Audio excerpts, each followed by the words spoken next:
ஏசாயா புஸ்தகம் 55ஆம் அதிகாரத்துக்கு திருப்புவோம். ஏசாயா 55. ஏசாயா 55 8ஆம் வசனம் முதல். என் நினைவுகள் உங்கள் நினைவுகள் அல்ல, என் நினைவுகள் உங்கள் நினைவுகள் அல்ல, உங்கள் வழிகள் என் வழிகளும் அல்லவென்று கர்த்தர் சொல்லுகிறார். பூமியை பார்க்கலும் வானங்கள் எப்படி உயர்ந்திருக்கிறதோ அப்படியே உங்கள் வழிகளை பார்க்கலும் என் வழிகளும், உங்கள் நினைவுகளை பார்க்கலும் என் நினைவுகளும் உயர்ந்திருக்கிறது.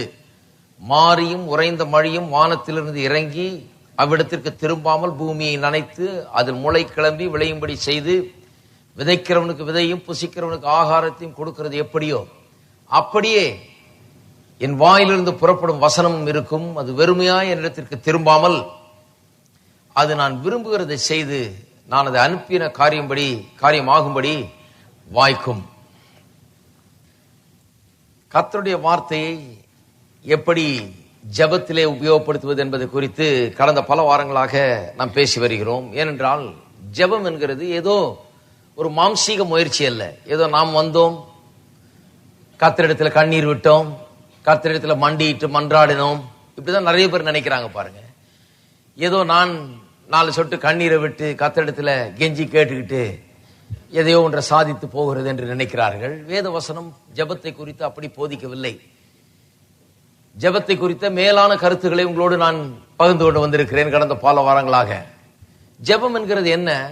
தேவன் சொன்ன வாக்கு தத்தங்களை எடுத்து அவைகளை விசுவாசித்து நம்முடைய உள்ளத்திலே வைத்து விசுவாசத்தினால் நிறைந்து அந்த வார்த்தைகளையே தேவனிடத்திலே நாம் பேசுகிறோம், அவருக்கு நினைப்பூட்டுகிறோம். அதுல தான் தேவன் மகிமைப்படுகிறார், அதுல தான் அவர் பிரியப்படுகிறார். பரலோகத்திலே மிகவும் மதிக்கப்படுவது தேவனுடைய வார்த்தை தான், வேற ஒன்றுக்கு மரியாதை கிடையாது. நம்முடைய கண்ணீருக்கு மரியாதை பரலோகத்தில் நினைக்க கூடாது. நாம் ஒருவேளை கண்ணீர் விடலாம் ஜெபத்துல, நம்முடைய பல கஷ்டங்கள்னாலே சில நேரத்தில் ஜெபம் பண்ணும்போது நாம் கண்ணீர் விடலாம், அதை தப்புன்னு சொல்ல நான். இருந்தாலும் சிலர் நினைக்கிறாங்க கண்ணீர் தான் ரொம்ப முக்கியம் ஜெபத்துலன்னு. நம்ம எப்படி கெஞ்சிரோங்கிறது தான் ரொம்ப முக்கியம், அதுக்கு தான் கடவுள் மரியாதை கொடுக்கிறார். கெஞ்சினா கொடுத்துருவாரு, பிடிச்சி பரலோகத்தை தொங்குனா கொடுத்துருவாரு, நான் இப்படி பண்ணா கொடுப்பாரு அப்படி பண்ணா கொடுப்பாருன்னு நினைக்கிறோம். ஆனால் வேத வசனம் அப்படி எதுவும் போதிக்கல. பாருங்க, வேத வசனம் திட்டவட்டமா சொல்லுது, கர்த்தருடைய வாக்கு தத்தங்களை எடுத்துக்கொண்டு கர்த்தாவே நீர் இப்படி சொன்னீரே, நீர் சொன்னதை எனக்கு நிறைவேற்றி தாரும் என்று சொல்லுகிறது தான் வல்லமையுள்ள ஜெபம். அதற்காக தான் கர்த்தருடைய வார்த்தையை எப்படி எடுத்துக்கொள்ள வேண்டும், அதை மனசில் எப்படி வைக்க வேண்டும், விசுவாசம் எப்படி உள்ளத்தில் வளர வேண்டும், அதன் பிறகு நாம் எப்படி ஜெபிக்க வேண்டும் என்பதை குறித்து நான் போதித்து வருகிறேன். ஆகவேதான் ஜெபம் பண்ணும்போது மெய்யாகவே வேத வசனத்தின்படி ஒரு மனுஷன் ஜெபிக்கிறதுனா அந்த மனுஷனுடைய வாழ்க்கை மாற்றப்பட்டு விடும். ஏனென்று சொன்னால் அவன் வேத வசனத்தை பார்க்க ஆரம்பிக்கிறான், கர்த்தருடைய வாக்கு தத்தங்களை விசுவாசிக்க ஆரம்பிக்கிறான், உள்ளத்திலே வைக்க ஆரம்பிக்கிறான். கர்த்தருடைய வாக்கு தத்தங்களை தன்னுடைய பிரச்சனைகள் எல்லாவற்றை காட்டிலும் பெரிதாக எண்ணுகிறான், அதை மேன்மைப்படுத்துகிறான், அதை நோக்கி பார்க்கிறான், அதை எப்போது கண்களுக்கு முன்னால வைக்கிறான், வாயில் எப்போதும் அதை வைத்திருக்கிறான். ஆகவே அவனுக்கு ஆவிக்குரிய வளர்ச்சியும் ஏற்படுகிறது. ஏனென்று சொன்னால் கர்த்தருடைய வாக்கு தத்தங்களை அவன் பற்றி கொண்டிருக்கிறான். கர்த்தருடைய வாக்கு தத்தத்தை எடுத்துக்கொண்டு பரலோக தேவனிடத்தில் செல்லும் போது கர்த்தர் சொல்லுகிறார், இப்பதான் சரியான மெத்தட்ல நீ வந்திருக்க, சரியான முறையில வந்திருக்கிற. நான் எதற்கு வார்த்தைகளை சொல்லி இருக்கிறேன், நீ அதை நம்ப வேண்டும், விசுவாசிக்க வேண்டும், என்னை நோக்கி பார்க்க வேண்டும். இந்த பிரச்சனைகள் எல்லாவற்றும் மத்தியில என்னுடைய வார்த்தையை நீ விசுவாசிக்கும் போது அது எனக்கு கொடுக்கிற மரியாதையா இருக்கிறது, அதை நான் மதிக்கிறேன்.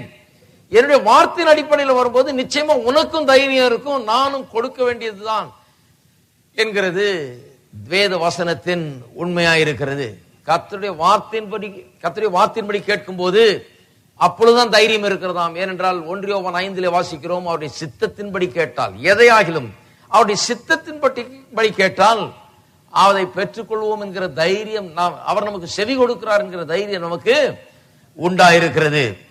செவி கொடுக்கிறார் என்கிற தைரியம் உண்டாயிருக்கும் போது பெற்றுக்கொள்வோம் என்கிற தைரியமும் நமக்கு. அப்ப கர்த்தர் நம்முடைய ஜெபங்களுக்கு எப்ப செவி கொடுக்கிறார், நம்முடைய ஜெபங்களை நிச்சயமா கேட்பாருங்கிற தைரியம் எப்படி நமக்கு இருக்க முடியும்? கர்த்தருடைய வார்த்தையின்படி ஜெபிக்க வேண்டும், கர்த்தருடைய வார்த்தையை சொல்லி ஜெபிக்க வேண்டும், அப்பொழுதுதான் அவர் கேட்கிறார் என்கிற தைரியம் நமக்கு இருக்க முடியும். இந்த கண்ணீர் விடுறவங்க எல்லாம் பாருங்க, முக்கால்வாசி நேரம் தைரியம் இருக்காது அவர்களுக்கு, கண்ணீர் பெருசா விடுவாங்க. ஆனால் கர்த்தருடைய ஜெபத்தை கேட்டாரான்னு சொன்னா, கேட்டாரா என்னன்னு தெரியலங்க, அதான் கண்ணீர் விட்டுட்டு இருக்கிறேன், என் கண்ணீரையாவது பாப்பாரான்னு பாக்குறேன். கர்த்தர் கண்ணீரை பார்த்தார் என்றால், கர்த்தர் கண்ணீரின்படி பதில் அளித்தார் என்றால், கண்ணீரின்படி கர்த்தர் ஜெபத்துக்கு பதில் கொடுக்கிறவரானால், நான் சொல்லுகிறேன் இந்த உலகத்திலே எல்லா மனுஷருடைய தேவைகளும் இன்றைக்கு சந்திக்கப்பட்டிருக்கும். இருக்கீங்களா? ஏன்னா எல்லாருமே கண்ணீர் தான் விட்டுட்டு இருக்கிறாங்க. கண்ணீர் விடுறதுல இந்த உலகத்துல பஞ்சமே கிடையாது. வீட்டுக்கு வீடு கண்ணீர் விட்டு கொண்டிருக்கிறார்கள். ஆனால் நான் சொல்லுகிறேன், அநேக கிறிஸ்தவ வாழ்க்கையில் கூட ஜெபம் வேலை செய்யல. ஏன் என்று சொன்னால் வெறும் கண்ணீரை நம்பிதான் இருக்கிறார்கள். ஆகவேதான் ஜெபம் வேலை செய்யவில்லை என்பதை நான் உங்களுக்கு சொல்லிக்கொள்ள விரும்புகிறேன். ஆகவே கண்ணீர் விடுறவங்களுக்கு எல்லாம் தைரியமே இல்லை உள்ள, என்னுடைய ஜெபம் கேட்கப்படுகிறது என்று சொல்லி. ஏன்னா தைரியம் இருந்ததுன்னா கண்ணீர் விட வேண்டிய அவசியமும் கிடையாது. புரியுதா?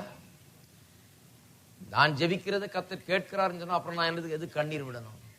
நான் அவரிடத்துல என்னுடைய வேண்டுதலை நான் தெரிவிக்கிறேன், கேட்கிறார் என்று அறிந்திருக்கிறேன், கேட்டதை பெற்றுக்கொள்வோம் என்கிற நிச்சயம் எனக்குள் இருக்கிறது. இதெல்லாம் தான் இங்கே போதித்து வருகிறோம். இன்றைக்கு தொடர்ந்து சில காரியங்களை நான் சொல்ல விரும்புகிறேன். ஏசாயா 55ஆம் அதிகாரத்திலே இப்படி வாசிக்கிறோம். மாரியும் உறைந்த மலையும் 10ஆம் வசனம், வானத்திலிருந்து இறங்கி அவ்விடத்திற்கு திரும்பாமல் பூமியை நனைத்து அதில் முளை கிளம்பி விளையும்படி செய்து விதைக்கிறவனுக்கு விதையும் புசிக்கிறவனுக்கு ஆகாரத்தையும் கொடுக்கிறது எப்படியோ அப்படியே என் வாயிலிருந்து புறப்படும் வசனமும் இருக்கும். வசனம் எப்படி இருக்கிறது என்பதை குறித்து இங்கே விளக்கம் கொடுக்கப்படுகிறது. எப்படி இருக்கிறதா? மாரியும் உறைந்த மழையும் வந்து பூமியிலிருந்து வானத்திலிருந்து இறங்கி பூமியை நனைத்து அதிலிருந்து முளை கிளம்பி விளையும்படி செய்து விதைக்கிறவனுக்கு விதையும் புசிக்கிறவனுக்கு ஆகாரத்தையும் கொடுக்கிறது எப்படியோ அப்படியே அது இருக்கிறதாம். கர்த்தருடைய வார்த்தை எப்படிப்பட்டது? ஏன் கர்த்தருடைய வார்த்தையை நாம் விசுவாசிக்க வேண்டும்? ஏன் அதை உள்ள வைக்க வேணும்? ஏன் அதை பேச வேணும் என்கிறத பேசிக் கொண்டிருக்கிறோம். 10 விதமான காரியங்களை இன்றைக்கு நான் சொல்ல இருக்கிறேன். கடகடன் சொல்றேன், சுருக்கமா எல்லாத்தையும் எடுத்து சொல்லுகிறேன். ஏனென்றால் இதெல்லாம் புரிந்து கொள்ள வேண்டும். ஏன் கர்த்தருடைய வார்த்தைக்கு அவ்வளவு பெரிய முக்கிய இடம்? ஏன் கர்த்தருடைய வார்த்தையை நாம் விசுவாசிக்க வேண்டியதா இருக்குது, அதை உள்ளத்துல வைக்க வேண்டியதா இருக்குது, அதை வாயில வைக்க வேண்டியதா இருக்குது, அதை பேச வேண்டியதா இருக்கிறது என்கிறதுக்கு 10 காரியங்களை சொல்லுகிறேன்.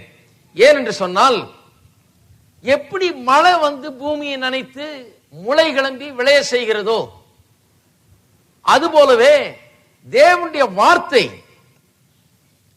நம்முடைய இருதயத்துக்குள் வரும்போது, இருதயமாகிய நிலத்துக்குள் வரும்போது, தேவனுடைய வார்த்தையை விதையாகவும் இருக்கிறது, தண்ணீராகவும் இருக்கிறது. அதெல்லாம் பிறகு சொல்ல போறேன்.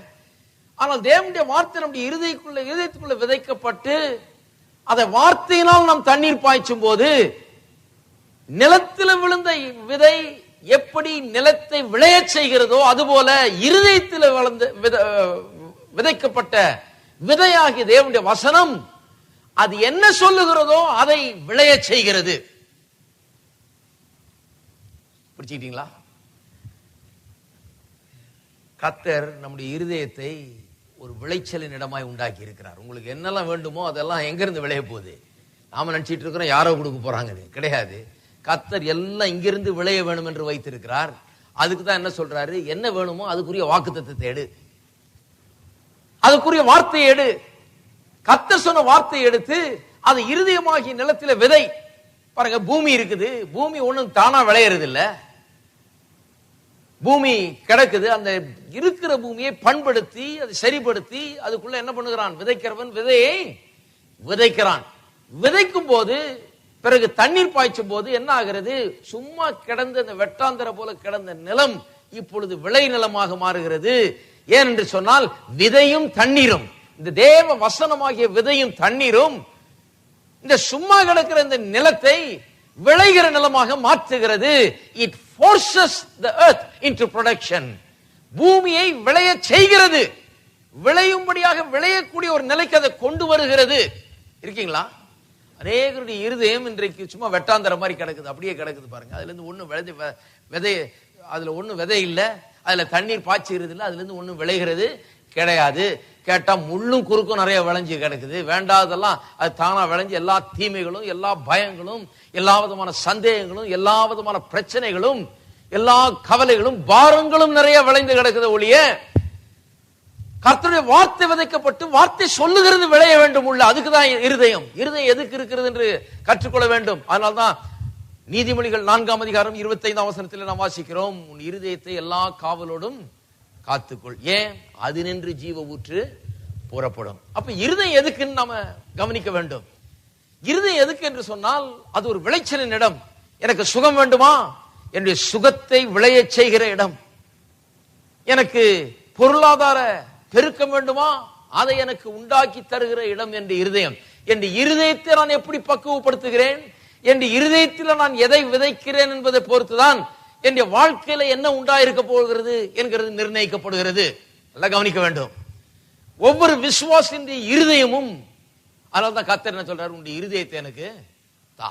ஏன்? அதை வச்சுதான் நான் வேலை செய்யணும், அதுலதான் விளைய செய்ய வேண்டும், நான் அதை வைத்து தான் நான் ஒர்க் பண்ண வேண்டும், அங்கதான் நான் ஆரம்பிக்க வேண்டும். உனக்கு வேண்டிய எல்லாவற்றையும் தருவதற்கு இந்த பூமியை எப்படி உண்டாக்கி உனக்கு வேண்டிய எல்லாவற்றையும் விளைய செய்கிற பூமியாக இதை நான் வைத்திருக்கிறேனோ, அது போலவே உன்னுடைய இருதயத்தை, ஆவிக்குரிய ஜீவியத்தில் உன்னுடைய இருதயத்துல உனக்கு வேண்டிய எல்லாவற்றையும் விளைய செய்கிற ஒரு நிலமாக இந்த இருதயம் இருக்கிறது. அதனால்தான் மார்க் 4ஆம் அதிகாரத்தில் இருக்கிற அந்த ஊமைகள்லாம் ரொம்ப முக்கியம். விதைக்கிறவன் விதைக்க புறப்பட்டான், விதைக்கிறவன் வசனத்தை விதைத்தான். 4 விதமான இருதயத்தில் விதைக்கப்பட்டது வசனம், இல்லையா? அப்படியெல்லாம் வாசிக்கிறோம். அதெல்லாம் என்ன, எப்படி தேவன் காரியங்களை செய்கிறார் என்பதை குறித்த வார்த்தைகள் அது. அப்ப நான் சொல்லுகிறேன், முதலாவது காரியம் என்ன, விதை பூமியில விதைக்கப்படும் போது, அதுல தண்ணீர் பாய்ச்சப்படும் போது எப்படி சும்மா கிடக்கிற பூமியை விளைய செய்கிறதோ, அதுபோல தேவனுடைய வார்த்தை நம்முடைய இருதயத்திலே விதைக்கப்பட்டு வார்த்தையாகிய தண்ணீரை நாம் பாய்ச்சும் போது, வார்த்தை என்ன சொல்லுகிறதோ, என்ன விதைக்கிறோமோ அதுதானே விளைய போகுது. தக்காளியை வச்சா தக்காளி தான் விளைய போகிறது. அப்ப வார்த்தை என்ன சொல்லுகிறதோ அது விளைய ஆரம்பிக்கிறது. பாருங்க, ஆகவேதான் ஜெபம் என்கிறது வார்த்தையின் அடிப்படையில் இருக்க வேண்டும். ஏனென்றால் இந்த ஃபெய்த் பிரின்சிபல்ஸ் எல்லாம் வேலை செய்து பாருங்க. ஜெபத்துல இந்த விசுவாச கோட்பாடுகள் வேலை செய்கிறது. இப்படிதான் கர்த்தர் இயங்குகிறார்.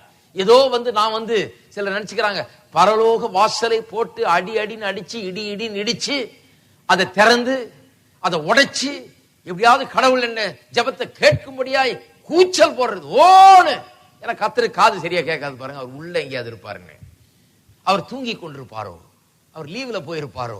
சிலர் எப்படி எப்படி நினைக்கிறாங்களோ தெரியல. கர்த்தரை பற்றி கூச்சல் போட்டு தட்டி, நான் விட மாட்டேன் ஆண்டவரே என்று சொல்லி பிடிவாதமா இருந்து கண்ணீர் விட்டு கதறி என்னமாவது பண்ணி பெற்றுக்கொள்ளலாம் நினைக்கிறாங்க. ஆனால் கர்த்தர் அருமையான காலிங் பெல் ஒன்று வச்சிருக்கிறாரு. அது என்னன்னா கர்த்தருடைய வார்த்தை. அதை அழுத்தினா போதும், எல்லாம் திறக்குது, எல்லாம் வேலை செய்யுது, எல்லா காரியங்களும் வாய்க்க பண்ணுகிறார். ஆகவே இந்த கர்த்தருடைய வார்த்தை எப்படி வேலை செய்யுதுன்னு பாருங்க. நிலத்தை விளைய செய்கிற அந்த விதையை போல கர்த்தருடைய வார்த்தை வெறுமையா இருக்கிற நம்முடைய வாழ்க்கையில, நன்மைகள் இல்லாமல் இருக்கிற வாழ்க்கையில, தேவைகள் நிறைந்த வாழ்க்கையில, பிரச்சனைகள் நிறைந்த வாழ்க்கையில, தேவைகள் உள்ள ஒரு விவசாயி போய் எப்படி நிலத்துல விதைச்சு ஒரு பெரிய விளைச்சலை எதிர்பார்க்கிறோம், அது போல தேவைகள் உள்ளவர்கள் தங்களுடைய உள்ளங்கள்ல விதைக்க ஆரம்பிக்க வேண்டும். கர்த்தருடைய வார்த்தை எடுத்து விதைக்க ஆரம்பிக்க வேண்டும். உங்களுடைய தேவைகள் என்ன? சில சொல்லலாம், எனக்கு சுகம் தேவையா, பலவீனமா இருக்கிறேன், டாக்டர் சொன்னார் எனக்கு இந்த வியாதி அந்த வியாதின்னு, அல்லது எனக்கு பொருளாதாரத்துல எனக்கு பெரிய கஷ்டமா இருக்குது, எத்தனையோ வருஷமா நான் கஷ்டத்துல வாழ்ந்து கொண்டிருக்கிறேன், என்னுடைய வாழ்க்கையே பெரிய ஒரு தேவைகளின் வாழ்க்கையா இருக்குது, பற்றாக்குறையின் வாழ்க்கையா இருக்குது, இல்லாமையின் வாழ்க்கையா இருக்குது, ஒரு பிரயோஜனம் உள்ள வாழ்க்கையா இல்ல. அப்ப அந்த வாழ்க்கையை எப்படி மாற்றுகிறது, மாற்றி அமைக்கிறதுக்கு இப்ப வேலை செய்யணும் நீங்க. அது என்ன? ஒவ்வொரு நாளும் உங்களுடைய தேவை என்னன்னு பார்த்து அதுக்கேற்ற வாக்கு தத்தங்களை எடுத்து அதை என்ன பண்ணணும், உள்ளத்துல விதைத்து கொண்டே இருக்க வேண்டும். இருதயமாகிய நிலத்தில் விதைத்து கொண்டே இருக்க வேண்டும். விதைத்து கொண்டே இருக்கும்போது விளைச்சல் வந்து கொண்டே இருக்கும். இருக்கீங்களா? இரண்டாவது காரியம், ஆகவேதான் தேவன் தம்முடைய வார்த்தை அனுப்பி ஜனங்களை சொஸ்தமாக்கினார் என்று, குணமாக்கினார் என்று வாசிக்கிறோம். 107ஆம் சங்கீதம் 20ஆம் வசனத்தில் அவர் தமது வசனத்தை அனுப்பி அவர்களை குணமாக்கி அவர்களை அழிவுக்கு தப்புவிக்கிறார். ஹீலிங் அண்ட் டெலிவரன்ஸ், குணமாக்குதலும் தப்புவித்தலும் சுகமும் விடுதலையும் சுருக்கமா சொல்ல போனால் எப்படி வருகிறதாம்? வார்த்தையை அனுப்பி. நிறைய பேர் கேட்கலாம், ஏயா எனக்கு சுகம் தேவை, அவர் வார்த்தை அனுப்புனா எப்படி? சுகம்னு கேட்டா வார்த்தை அனுப்புனா எப்படி? சுகத்தை எல்லாம் அனுப்பணும், வார்த்தை அனுப்புனா எப்படி? வேதம் சொல்லுகிறது அவர் தம்முடைய வார்த்தை அனுப்பி என்ன பண்ணுகிறாராம்? அவர்களை குணமாக்கினார். அப்ப தேவன் ஒன்றை செய்ய வரும்போது என்னத்தை அனுப்புறாரு பாருங்க. நீங்க சுகமானு கேட்கும் போது அவர் என்ன பண்றாரு? அதுக்கேற்ற வார்த்தையை தான் அனுப்புகிறார். நீங்க விடுதலை வேணும்னு கேட்கும் போது அதுக்கேற்ற வார்த்தையை தான் அனுப்புகிறார். அருமையானவர்களை கவனிக்க வேண்டும் தேவன் எப்படி வேலை செய்யறாருன்னு. ஏன் வார்த்தை அனுப்புகிறார்? ஏன் என்று சொன்னால் ஏசாயா 55 சொல்லப்பட்டிருக்கிறபடி அது சொன்னதை செய்யாமல் திரும்பவே திரும்பாது. வார்த்தை அது நிச்சயமாய் வாய்க்கும். அது எதற்காக அனுப்பப்பட்டதோ, என்ன செய்யும்படியாக அனுப்பப்பட்டதோ அதை செய்யாமல் தேவனிடத்தில் திரும்பவே திரும்பாது. அவருக்கு தெரியும், இந்த வார்த்தை அனுப்புனா வேலை நடக்கும், இந்த வார்த்தை அனுப்புனா சுகம் கிடைக்கும், இந்த வார்த்தை அனுப்புனா விடுதலை கிடைக்கும், இந்த வார்த்தை அனுப்புனா எந்தெந்த தேவைகளுக்கு எந்த வார்த்தை அனுப்புறோமோ அந்த வார்த்தை அனுப்புனா அந்த வார்த்தை அதை விளைவிக்கும், விளைவிக்காமல் திரும்பாது என்பது அவருக்கு நிச்சயமாய் தெரிகிறது. அதனால்தான் கர்த்தர் என்ன பண்ணுகிறார், சுகம் வேணும்ன்றவங்களுக்கு வசனத்தை அனுப்புகிறார். தான் பிரச்சனை பாருங்க, நிறைய பேர் சுகம் வேணும்னா இப்படியே ஒரு மீட்டிங்கா போறது. மீட்டிங்கா போய் அவங்க என்ன நினைச்சிட்டு இருக்காங்க, சுகம் வேணும் என்று சொன்னால் கர்த்தர் பெரிய சுகம் கொடுக்கிற வரத்தை பெற்ற தேவதாசரை அனுப்புகிறார். நல்லா கவனிக்க வேண்டும். சுகம் பெற்ற வரம் இருக்கிற தேவதாசரை தான் கர்த்தர் அனுப்புறாருன்னா அவருடைய வீட்டுல கூட்டம் தாழாது. அவர் இந்த உலகத்தின் தேவையெல்லாம் சந்திக்க முடியாது. ஏதோ ஒரு சில சுகம் அளிக்கிற வரம் பெற்ற தேவதாசர்கள் எல்லாருக்கும் சுகத்தை கொடுத்துட முடியாது. சுகத்தை அளிக்கிற வரம் என்கிற ஒன்று இருக்கிறது. அது வேறொரு நோக்கத்துக்காக அது கிரியை செய்கிறது. சில காரியங்களை காண்பிக்கும்படியாக ஊழியத்திலே அது கிரியை செய்கிறது. இயேசு ஜீவிக்கிறார் என்பதை எடுத்து காண்பிக்கும்படியாக அது வேலை செய்கிறது. ஆனால் விசுவாசிகள் சுகத்தை பெறுறது எப்படி? நான் சொல்றேன், விசுவாசிகள் சுகத்தை பெறுறது எப்படின்னு.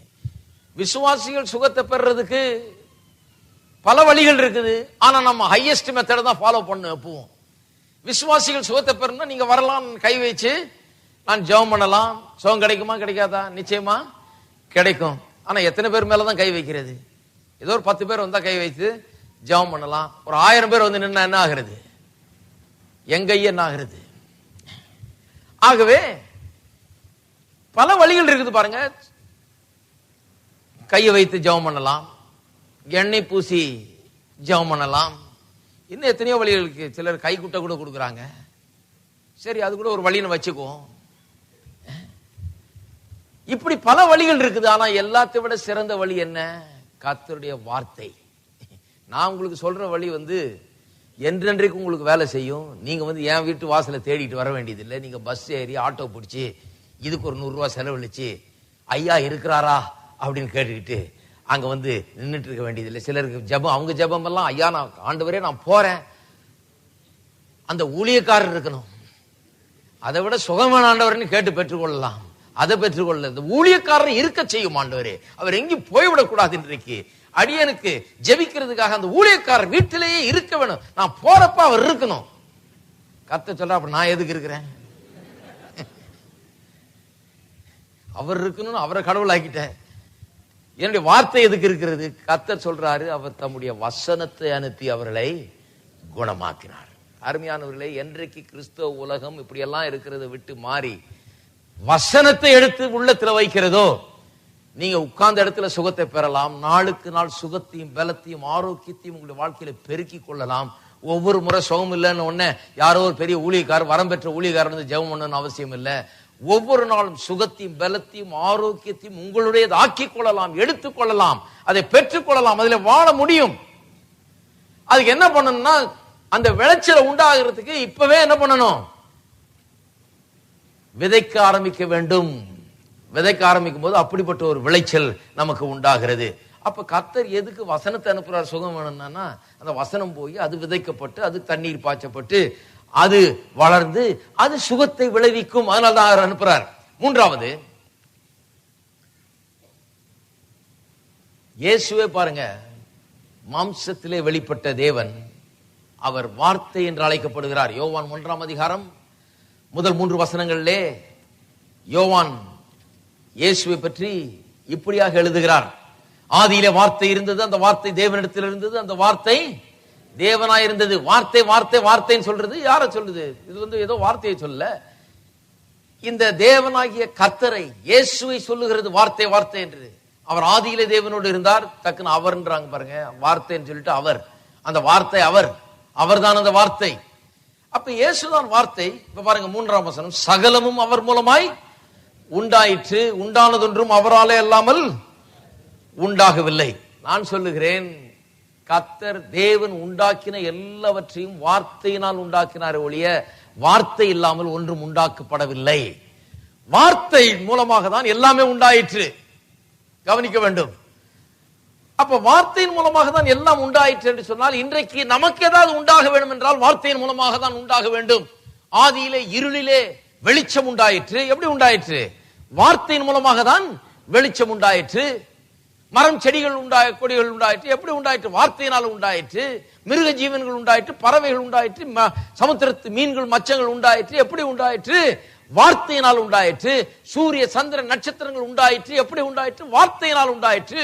நாம் இதெல்லாம் பார்த்து ஆச்சரியப்படுகிறோம். இன்றைக்கு சூரிய சந்திர நட்சத்திரம் எல்லாம் பார்த்து நம்ம ஆண் வாயை பிளக்கிறோம். இவைகள் அத்தனையும் வார்த்தையினால் உண்டாயிற்று. நான் சொல்லுகிறேன், என்றைக்கு வெறும் மலையும் காடுகளையும் மரங்களையும் பூக்களையும் சூரியனையும் சந்திரனையும் பார்த்து வாயை பிளக்கிறவர்கள் கர்த்தருடைய வார்த்தையை பார்த்து இது இவ்வளவு மேன்மையானதான்னு சொல்லி என்னைக்கு வாயை பிளக்கிறாங்களோ அன்னைக்குதான் அது அவங்க வாழ்க்கை சரியா இருக்க போகிறது. வார்த்தை குறித்த ஒரு பெரிய ஆச்சரிய உணர்வு விசுவாசிகள் மத்தியில் இன்றைக்கு இல்லை. உலகம் முழுக்க சொல்லுகிறேன் நான், இன்றைக்கு வார்த்தை எவ்வளவு மேன்மையானது. வார்த்தை தான் எல்லாவற்றையும் உண்டாக்கினது. தேவனுடைய வார்த்தையினால் எல்லாம் உண்டானது என்கிற அறிவு அநேக ஜனங்களுக்கு இல்லை. பைபிளை வச்சிட்டு இருக்காங்க, கோயிலுக்கு போறாங்க, நான் சொல்றது போல மண்டிட்டு மன்றாடுகிறாங்க, கண்ணீர் விடுறாங்க, உபவாசம் பண்றாங்க, எல்லாம் பண்றாங்க. ஆனா வார்த்தைக்கு முதன்மையான இடம் கிடையாது. வார்த்தையை பற்றிய ஒரு ஆச்சரிய உணர்வு அவர்களை ஆட்கொள்ளவில்லை. வார்த்தை எவ்வளவு மேன்மையானது. இன்றைக்கு நான் பார்த்து அதிசயப்படுகிற எல்லாமே பாருங்க, இந்த கொடைக்கானல் ஊட்டி மலைகள்ல போய் பார்த்தா எல்லாம் சம்மருக்கெல்லாம் போவீங்க, நிறைய பேர் போய் பார்த்தீங்கன்னா அப்படியே ஆச்சரியமா இருக்கு. அப்படியே நின்று பார்த்துக்கிட்டே இருக்கலாம்னு. ஆனா அங்க நின்று பார்க்கும்போது எனக்கு உள்ள தோன்றுகிறது என்ன? கர்த்தருடைய வார்த்தையினால் இவைகள் எல்லாம் உண்டாயிற்று. நான் இன்றைக்கு பார்த்து அதிசயப்படக்கூடிய காரியங்கள் எல்லாம் கர்த்தருடைய வார்த்தையினால் உண்டாயிற்று. என்னுடைய வாழ்க்கையும் அதிசயப்படத்தக்க விதத்திலே மாறும். எப்படி மாறும்? கர்த்தருடைய வார்த்தையின் மூலமாக தான் மாறும். என்றைக்கு வார்த்தைக்கு மரியாதை கொடுக்கிறோமோ அன்றைக்கு தான் நம்முடைய வாழ்க்கையில விருத்தியும் பெருக்கமும் ஏற்பட முடியும் என்பதிலே சந்தேகமே கிடையாது. அருமையான தேவ ஜனமே, வார்த்தைக்கு மரியாதை கொடுக்கிற ஒரு விசேஷித்த ஜனமா இந்த சபையின் ஜனங்கள் மாற வேண்டும். இருக்கீங்களா? அதையும் இதையும் பின்னால ஓடுகிறவர்களா இல்ல, தேவனுடைய வார்த்தையின் மேன்மை உணர்ந்தவர்களாய் மாற வேண்டும். சரி, நான்காவது, தேவன் வார்த்தையை பற்றி பேசிக்கிட்டு வர்றேன். ஏன் வார்த்தைக்கு அவ்வளவு பெரிய இடம் ஜெபத்துல? ஏன் வார்த்தையை வச்சுதான் ஜெபம் பண்ணணும்? ஏன் கர்த்தருடைய வார்த்தையை வச்சுதான் நம்ம ஜெபத்தையே பண்ணணும்? நாம புலம்புறதல்ல ஜெபம், நான் கூப்பாடு போடுற கூப்பாடு அல்ல ஜெபம், என்னுடைய கண்ணீர் அல்ல ஜெபம், நான் சொல்லுகிற வார்த்தை அல்ல ஜெபம். ஜெபம் தேவனுடைய வார்த்தையை நான் எடுத்து என் வாயில வைத்து அதை பேசுகிறது, அதுதான் ஜெபம். ஏன்? நான்காவது காரணம் சொல்லுகிறேன். அது ஏன் என்று சொன்னால், தேவன் தம்முடைய எல்லா வல்லமையும் வார்த்தையில வைத்து விட்டார். அவருடைய வார்த்தையில வைத்து விட்டார். எதுக்கு நான் வசனத்தை எடுக்கணும்? அவருடைய வார்த்தையை நான் எடுக்க வேண்டும். எதுக்கு அதை எடுத்து நான் விசுவாசிக்க வேணும்? அதை எடுத்து உள்ளத்துல விதைக்க வேணும்? அதை எடுத்து ஏன் வாயில நான் வைக்க வேண்டும்? ஏன் என்று சொன்னால், கர்த்தர் தம்முடைய அனைத்து வல்லமையும், அவருக்கு இருக்கிற ஒட்டுமொத்த வல்லமையும், எல்லா வல்லமையும், அது எவ்வளவு வல்லமைன்னு யோசித்து பாருங்க கொஞ்சம்.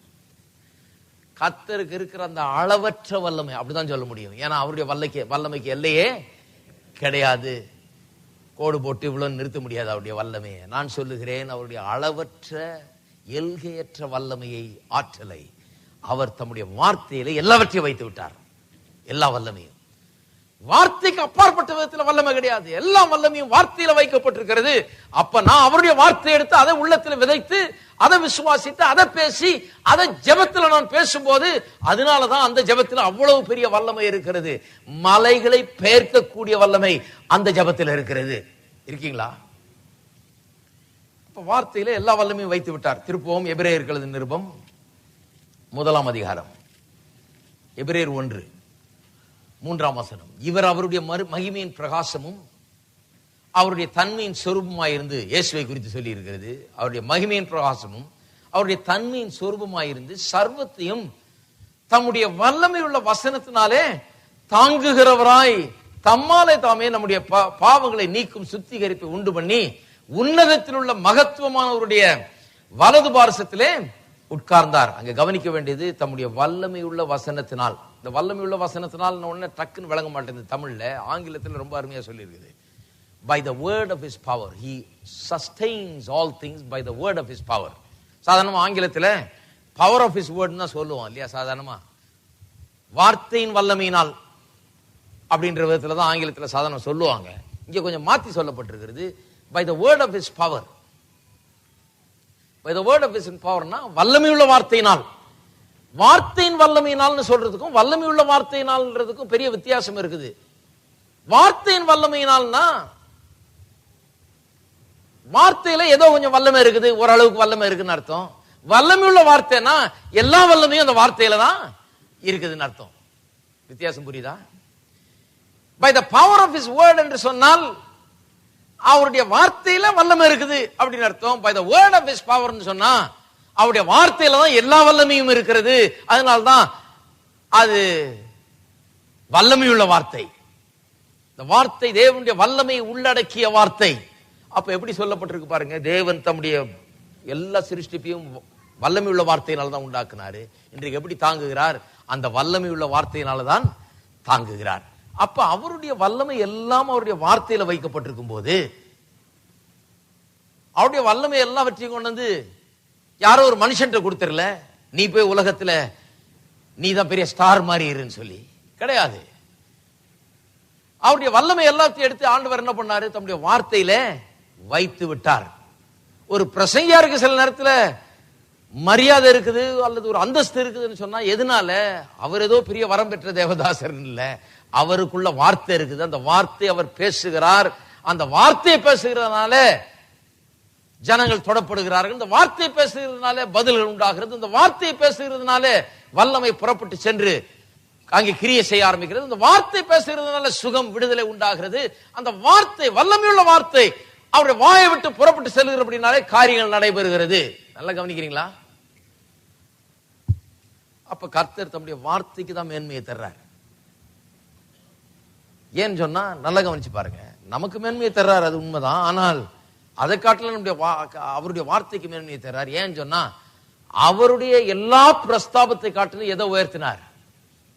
அவருடைய வார்த்தை. அவரை காட்டிலுமே அவர் வார்த்தையை உயர்த்தி வைத்திருக்கிறார்னு சொன்னா அப்ப நிச்சயமா நம்ம காட்டிலும் நம்முடைய அவருடைய வார்த்தை தான் உயர்த்தி வைத்திருக்கிறார் என்ற அர்த்தம். அப்ப கர்த்தருடைய வார்த்தைக்கு எவ்வளவு பெரிய ஒரு அந்தஸ்து மரியாதை என்று பாருங்க. ஆகவேதான் கர்த்தருடைய வார்த்தை எடுக்க வேண்டும் என்றால், ஏனென்றால் அது வல்லமை உள்ள வார்த்தை. தேவனுடைய வல்லமை எல்லாமே அதுலதான் இருக்குது, ஒவ்வொரு வார்த்தையிலும். நான் தான் சொல்லி இருக்கிறேன் இல்லையா, மரியாளை பார்த்து தேவதூதன் சொல்லுகிறான், மரியாள்கிட்ட வந்து நீ ஒரு குமாரனை பெறுவாயின்னு சொன்னோன்னா அவள் கேட்கிறாள், நியாயமான கேள்விதான், நான் புருஷனே அறியேனே, கல்யாணமே ஆகலையே, எப்படி நான் பெறுறது குமாரனே கேட்கும்போது அவன் சொல்லுகிறான், இல்ல இல்ல பரிசுத்த ஆவியானவர் மீது வந்து நிழலிடுவார், அதனால நீ கற்பம் தரித்து ஒரு குமாரனை பெறுவான்னு சொல்லிட்டு பிறகு சொல்றார், தேவனால் கூடாத காரியம் ஒன்றும் இல்லை. For with God nothing shall be impossible. அது லிட்டரலா எப்படி மொழிபெயர்க்கப்பட வேணுமாம்? வேத வல்லுநர்கள் சொல்லுகிறார்கள், ஏதோ தேவனால் முடியாத காரியம் ஒன்றும் இல்லைன்னு இல்ல, அதை அப்படி மொழிபெயர்த்திருக்கிறாங்க. ஆனா லிட்டரலா எப்படி மொழிபெயர்க்கப்படுமா? கர்த்தர் சொல்லிட்டாரு, சொன்னதை நிறைவேற்றக்கூடிய வல்லமையே அவருடைய ஒவ்வொரு வார்த்தையிலும் இருக்கிறது. ஆகவே அதை எப்படி மொழிபெயர்க்கணுமா? தேவனால் கூடாத காரியம் ஒன்றும் இல்லை என்று இல்ல, தேவனுடைய ஒவ்வொரு வார்த்தையிலும் அவருடைய வல்லமை, அதை நிறைவேற்றக்கூடிய வல்லமை இருக்கிறது.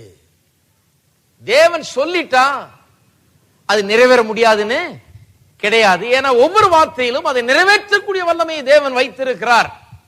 அப்ப பாருங்க, அப்பதான் வார்த்தை ரொம்ப முக்கியம். அதனாலதான் இந்த வார்த்தைகள் ரொம்ப முக்கியம். எந்த வார்த்தைகள்? நானே உன் பரிகாரியாகிய கர்த்தர் என்கிற வார்த்தைகள் ரொம்ப முக்கியம். அவரின் அக்கிரமங்களை எல்லாம் மன்னித்து நோய்களை எல்லாம் குணமாக்கினார் என்கிற வார்த்தை ரொம்ப முக்கியம். அந்த வார்த்தை ரொம்ப முக்கியம். ஏன் ஏன் அந்த வார்த்தை முக்கியம்? அந்த வார்த்தைக்குள்ளதான் வல்லமையை வச்சிருக்கிறாரு. என்ன வல்லமைய? அந்த வார்த்தை என்ன சொல்லுகிறதோ அதை நிறைவேற்றக்கூடிய வல்லமை ஒவ்வொரு வார்த்தைக்குள்ளாகவும் இருக்கிறது. அதனால்தான் வார்த்தை புறப்பட்டு வந்துச்சுன்னா நிச்சயமா அது வேலையை செய்யும். தேவனாகிய கர்த்தரை நினைப்பாயாக, அவரே உனக்கு ஐஸ்வரியத்தை சம்பாதிக்க பலனை கொடுக்கிறவர். அந்த வார்த்தை முக்கியம். ஐஸ்வரியத்தை சம்பாதிக்க பலனை கொடுக்கிறவர் என்கிற வார்த்தை முக்கியம். கர்த்தரின் ஆசீர்வாதமே ஐஸ்வரியத்தை தரும். அந்த வார்த்தை முக்கியம். ஏனென்றால் அந்த வார்த்தைக்குள்ள அது நிறைவேற்றக்கூடிய வல்லமையை வைத்திருக்கிறார். நீதிமானுடைய வீட்டிலே ஐஸ்வர்யம் தங்கும் என்று எழுதியிருக்கிறது. அந்த வார்த்தை முக்கியம். ஏனென்று சொன்னால் அந்த வார்த்தைக்குள்ள அது நிறைவேறுதலை வைத்திருக்கிறார், நிறைவேற்றக்கூடிய வல்லமையை வைத்திருக்கிறார். சரி, ஐந்தாவது, நீங்கள் தேவனுடைய வார்த்தையை ஜெபத்தில் உபயோகப்படுத்தும் போது தேவன் இப்படி சொன்னார், அதை எடுத்து அப்படியே சொல்லும் போது ஜெபத்துல நல்ல கவனிங்க, நீங்கள் தேவனுடைய வார்த்தையை அவரிடத்திற்கு திரும்ப அனுப்புகிறீர்கள். அதனாலதான் ஏசாயால என்ன சொல்லி இருக்குது, அது வெறுமையாய் திரும்பாது. எப்படி தேவனுடைய வார்த்தை கர்த்தரிடத்தில் திரும்புகிறது என்று எண்ணி பார்த்திருக்கிறீங்களா? யோசித்து பார்த்திருக்கீங்களா? என்னைக்காவது வெறுமையாய் திரும்பாது. எப்பங்க ரிட்டர்ன் ஆகுது கர்த்தரிடத்தில் வார்த்தை? அவர் அனுப்பிச்சிட்டார் வார்த்தையை, நமக்கென்று அனுப்பிச்சிருக்கிறாரு, நம்மிடத்திற்கு அதை அனுப்பி இருக்கிறார். எப்பொழுது அந்த வார்த்தை அவருக்கு திரும்ப போகிறது?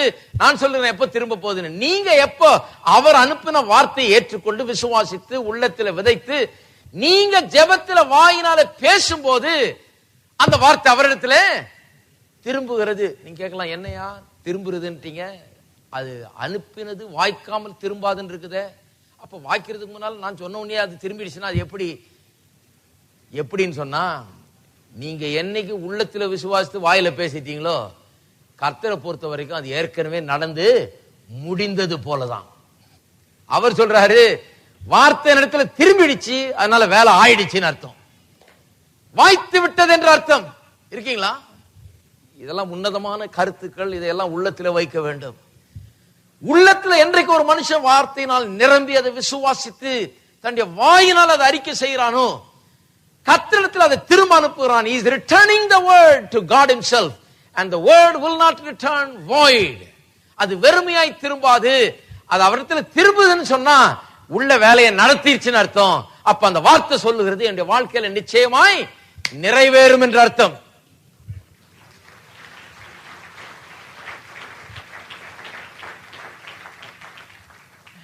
நிச்சயமா நிறைவேறும். அது எப்படி உள்ளத்துல போகுது, எப்படி வாயில இருக்குது? அறிக்கை என்ன, அதனுடைய மேன்மை என்ன, இந்த வார்த்தையில் என்ன வல்லமை இருக்குது, இந்த வார்த்தையில என்ன வைத்திருக்கிறார் கர்த்தர், ஏன் வார்த்தை அனுப்புகிறார் சோமாக்குறதுக்கு, விடுதலை ஆக்குறதுக்கு. இதையெல்லாம் கவனிக்கவில்லை என்றால் வாழ்க்கையில வெற்றி வராதுங்க. சிலர் நினைக்கிறாங்க, ஏதோ நான் இந்த கோயிலுக்கு போய் பாக்குறேன் என்ன ஆகுதுன்னு. நீங்க எந்த கோயிலுக்கு போய் பாருங்க, ஒன்னாக போறது இல்ல. ஒரு கட்டடமா நுழைஞ்சிட்டு வர வேண்டியதுதான். கட்டடம் உங்களுக்கு ஒண்ணும் பண்ணாது. சிலர் சொல்றாங்க, நான் இந்த ஊழியக்கார்ட்ட போய் பாக்குறேங்க, அவர் ஜெபம் பண்ணா என்ன ஆகுதுன்னு பாக்குறேன், இவர் செஞ்சா அப்படின்னா பாக்குறேன். யாரு செஞ்சாலும் ஒன்னாக போறது இல்லை. என்னைக்கு கர்த்தருடைய வார்த்தை உங்களுக்கு மேன்மையாய் தோன்றுகிறதோ அன்றைக்கு தான் உங்களுடைய வாழ்க்கையில நிரந்தரமான முன்னேற்றங்கள் நாளுக்கு நாள் ஏற்பட முடியும். இருக்கீங்களா? அப்ப ஜெபத்துல கர்த்தருடைய வார்த்தைக்கு தான் மேன்மை. கர்த்தருடைய வார்த்தை தான் பெரிய காரியம். அப்ப ஜெபத்துல கர்த்தருடைய வார்த்தையை பேசும்போது வார்த்தை திரும்பாது, வெறுமையாய் திரும்பாது என்று சொல்லப்பட்டிருக்கிறது. அதனாலதான் யோசுவாவை பார்த்து கர்த்தர் சொல்லுகிறார், இந்த புஸ்தகம் உன் வாயை விட்டு பிரியாதிருப்பதாக. இதில் எழுதியிருக்கிறவெல்லாம் நீ செய்ய கவனமாய் இருக்கும்படி இதில் இரவும் பகலும் தியானமாயிரு. அப்ப இந்த புஸ்தகத்தை எடுத்து இதுல இரவும் பகலும் தியானமாயிரு, இது உன் வாயை விட்டு பிரியாதிருப்பதாக. அது அப்படி சொல்லி இருக்குது. கவனமாயிருந்தா அல்ல தியானமாயிருந்தா உள்ளத்துல இருக்கும்னு நினைச்சேன். இல்ல, உள்ளத்துல இருந்தா பத்தாது, இருதயத்து நிறைவினால் வாய் பேச வேணும். உள்ளம் இந்த வார்த்தையினால் நிரம்பி வாய்க்கு வர்ற வரைக்கும் பேசணும், பேசிக்கொண்டே இருக்கணும். இந்த வாயில வார்த்தை இருந்து கொண்டே இருக்க வேணும். இந்த புஸ்தகம் வாயை விட்டு பிரியாது இருப்பதாக. என்னைக்கு வாயை விட்டு பிரியாம இருக்குதோ அன்னைக்கு நீங்க வார்த்தையை கர்த்தரிடத்தில் அனுப்பி கொண்டிருக்கிறீர்கள் என்ற அர்த்தம். நீங்க அதை எடுத்துக்கொண்டீர்கள் அர்த்தம். வார்த்தை உங்களுக்குள்ள விதைக்கப்பட்டு விட்டது என்ற அர்த்தம். இருதயம் வார்த்தையினால் நிரம்பி இருக்கிறது என்ற அர்த்தம். இருதயத்தின் நிறைவினால் வாய் பேசுகிறது என்ற அர்த்தம். திரும்ப கர்த்தரிடத்தில் அதை அனுப்பி கொண்டிருக்கிறீர்கள். நிச்சயமா அது என்ன காரியத்துக்காக அனுப்பப்பட்டதோ அது நிச்சயமாக வாய்த்தே தீரும். அதனால சொல்றாரு, இந்த புஸ்தகம் வாயை விட்டு பிரியாது இருப்பதாக. ஞாயிற்றுக்கிழமை சாயங்காலங்களில் போயிட்டு வர்றேன் சக்சஸ் பற்றி. இது சக்சஸ் புஸ்தகம். இது என்னை வெற்றிகரமானவனாக்குகிறது. எல்லாரும் சொல்லுங்க, இது என்னுடைய சக்சஸ் புஸ்தகம். சக்சஸ் புஸ்தகம்னு சொன்னா அப்ப இது இல்லாம யாரும் இருக்கக்கூடாது, இது இல்லாம கோயிலுக்கும் வரக்கூடாது. இருக்கீங்களா? இது இல்லாதவங்க முதல்ல வாங்குங்க. வேற எது இல்லைன்னாலும் பரவாயில்ல, இது கண்டிப்பா இருக்கணும். ஏன்னா இதை வச்சுதான் மீதி எல்லாம் வாங்க போறோம். இருக்கீங்களா? இதுலதான் வாக்குத்தத்தங்கள் இருக்கிறது. இதுலதான் நீங்கள் பெற்றுக்கொள்ள விரும்புகிற அத்தனை காரியங்களை குறித்த வார்த்தைகள் இருக்கிறது. சுகத்தை குறித்த வார்த்தைகள், செழிப்பை குறித்த வார்த்தைகள், ஆசீர்வாதத்தை குறித்த வார்த்தைகள், விடுதலையை குறித்த வார்த்தைகள், சமாதானத்தை குறித்த வார்த்தைகள், உங்களுக்கு என்னவெல்லாம் தேவையோ அத்தனை வார்த்தைகளும் இங்கதான் இருக்கிறது. இதை முதல்ல வாங்க வேண்டும், இதை முதல்ல படிக்க வேண்டும், இதை முதல்ல இருதயத்தில் தியானிக்க வேண்டும், இதை முதல்ல வாயில வைக்க வேண்டும். வைக்கும் போதுதான் அது வாழ்க்கையில நடக்க ஆரம்பிக்கிறது. ஆகவே என்னங்க காசே இல்லையங்க, காசு இருக்கும்போது வாங்கலான் இருக்கிறேன் பைபிள்ல. இல்ல இல்ல இல்ல, எதையாவது வித்தாது முதல்ல பைபிள வாங்குங்க. ஏனென்று சொன்னால் இது இல்லாம வாழ்க்கையே கிடையாது. இதை எடுத்து இதை தியானித்து இதை வாயில வைக்கும் போது நான் சொல்லுகிறேன் எல்லாவற்றையும் பெற்றுக்கொள்ள முடியும். இதுதான் தேவனுடைய வார்த்தையினுடைய சத்தியம். அதனாலதான் சொல்றாரு, இந்த புஸ்தகம் உன் வாயை விட்டு பிரியாது இருப்பதாக. இந்த புஸ்தகத்தினுடைய மேன்மை என்ன? இது ஃபுல்லா வாக்கு தத்தங்களால் நிறைந்திருக்கிறது, கர்த்தருடைய வார்த்தையால் நிறைந்திருக்கிறது. ஆகவேதான் இந்த புஸ்தகத்தை பிரசங்கிப்பதில் நான் பெருமைப்படுகிறேன். ஏனென்றால் மக்கள் ஏங்கிக் கொண்டிருக்கிற எல்லா அவர்களுக்கு தேவைப்படுகிற எல்லா காரியங்களும், அவர் வேண்டிக் கொண்டிருக்கிற எல்லா காரியங்களும், அவர்கள் எனக்கு வேண்டும் என்று சொல்லுகிற அத்தனை காரியங்களும் இதுல இருக்கிறது. அதனாலதான் நான் இங்க கதை பேசிட்டு இருக்கல, அதனாலதான் வாரந்தோறும் வசனத்தை பிரசங்கிக்கிறேன். ஏனென்று சொன்னால் உங்களுக்கு தேவையான எல்லாத்தையும் நான் கொடுக்க முடிஞ்சா கொடுத்துருவேன். எங்கிட்ட கொடுக்கறதுக்கு ஒண்ணு இல்ல, கர்த்தருடைய வார்த்தை தான் எனக்கு இருக்குது உங்கள்கிட்ட கொடுக்கிறது. அது ஒன்றுதான் உங்களுக்கு செய்ய முடியும்.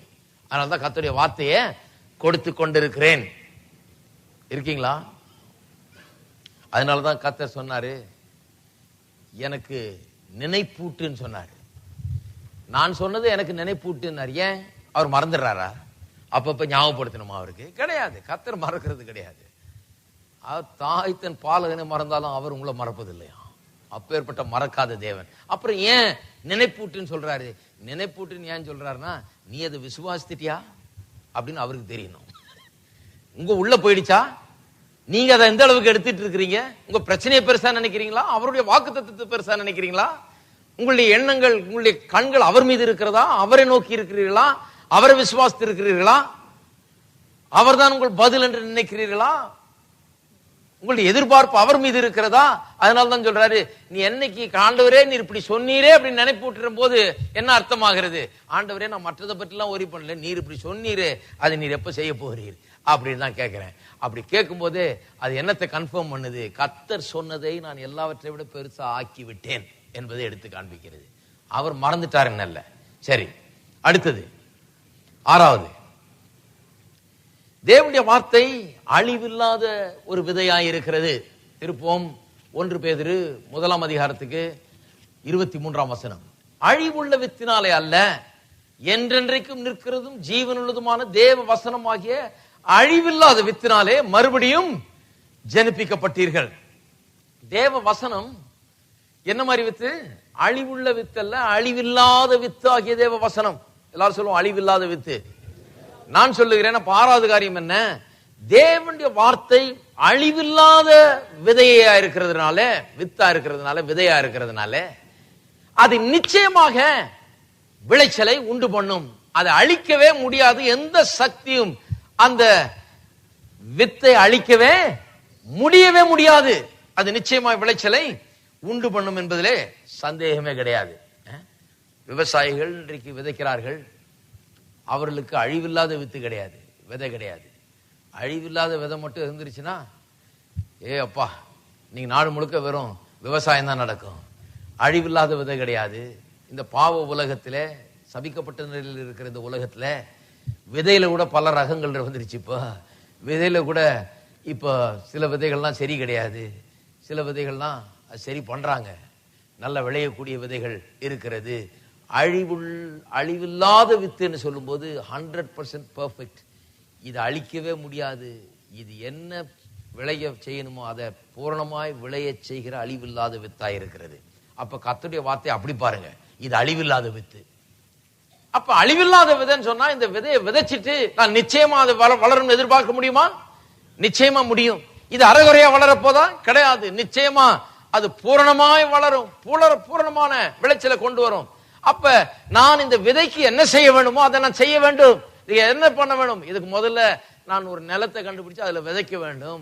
அதை விதைச்சிட்டு தண்ணீர் பாய்த்து கொண்டு இருக்க வேண்டும். அதை தொடர்ந்து அதை பாதுகாத்து கொண்டிருக்க வேண்டும். அதை பாதுகாத்து தண்ணீர் பாய்ச்சி கொண்டே இருந்தால் நிச்சயமா விளைச்சல் நாள் நிச்சயமாய் வரும். வராமல் இருக்கவே இருக்காது.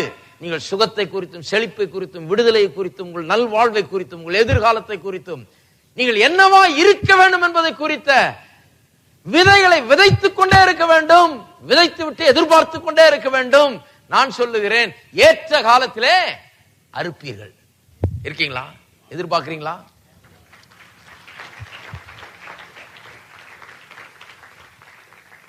அப்ப ஆவிக்குரிய ஜீவியம்னா, ஆமாயா நான் வந்தேன்யா கோயிலுக்கு 2 வாரமா வந்தேன், ஒன்னும் ஆகலைங்க எனக்கு. இது ஆவிக்குரிய ஜீவியம். ஆவிக்குரிய ஜீவியம்னா இங்க வந்து இது என்ன விதைன்னு கத்துக்கிட்டு, இந்த விதையில என்ன இருக்குன்னு கற்றுக்கொண்டு, உங்களுக்கு என்ன வேணும்னு பார்த்து அதுக்கேற்ற விதைகளா எடுத்து உங்களுடைய இருதயமாகிய நிலத்துல விதைச்சு, ஒரு விவசாயி எதிர்பார்க்கிறது போல நாளுக்கு நாள் எதிர்பார்த்து கர்த்தரை துதித்து, இல்லையா, அந்த விளைச்சல் ஏற்ற காலத்தில் நிச்சயமா எனக்கு உண்டாக போகிறது என்று நம்பிக்கையில வாழுகிறது. பாருங்க, நான் கோயிலுக்கு வந்தேங்க, எனக்கு ஒன்னும் ஆகல என்ற ஆளுக்கெல்லாம் இன்னும் விளங்கலன்னு அர்த்தம். ஒன்னும் ஆவிக்குரிய ஜீவியம்னா என்னென்ன விளங்கலன்னு அர்த்தம். எதுக்கு வர்றோம்? இந்த விதையை குறித்து அறிந்து கொள்வதற்கு, இது எப்படி நம்முடைய இருதயத்தில் விதைப்பது என்பதை அறிந்து கொள்வதற்கு, எப்படி இதை தண்ணீர் பாய்ச்சுவது என்று அறிந்து கொள்வதற்கு, எப்படி இதை வளரச் செய்வது என்பதை புரிந்து கொள்வதற்காக வருகிறோம். நான் சொல்லுகிறேன், விளைச்சல் நிச்சயம் உண்டு. வந்து இதெல்லாம் புரிந்து கொண்டவர்கள் அப்படி பேசவே மாட்டாங்க. எப்படி பேசுவாங்க? வந்துகிட்டு இருக்கிறேங்க, கர்த்தருடைய வார்த்தையை கேட்டுக்கொண்டிருக்கிறேன், விதைத்துக் கொண்டே இருக்கிறேன், இருதயத்துக்குள்ள சென்று கொண்டே இருக்கிறது, பெரிய விளைச்சலை என்னுடைய வாழ்க்கையின் எல்லா ரீதியிலும் நான் எதிர்பார்க்கிறேன். இதுக்காக விதைச்சிருக்கிறேன், அதுக்காக விதைச்சிருக்கேன். எதுக்காக விதைக்கிறீங்களோ அதுதான் விளைய போகுது. இருக்கீங்களா? ஒரு தோட்டம் இருக்குது, தக்காளி விதைக்கிறீங்க, மிளகா விதைக்கிறீங்க, அதை விதைக்கிறீங்க, இதை விதைக்கிறீங்க. நான் விவசாயி இல்லை, எனக்கு என்ன விதைக்கிறாங்கன்னு தெரியாது எனக்கு. ஆனா இந்த விவசாயம் நல்லா பண்ணுவேன் நான். எனக்கு அதெல்லாம் ஒண்ணு விளங்காது. தக்காளி விதைக்கிறீங்க, அதை விதைக்கிறீங்க, எல்லாம் எதை விதைக்கிறீங்களோ அதுதான் விளைய போகுது.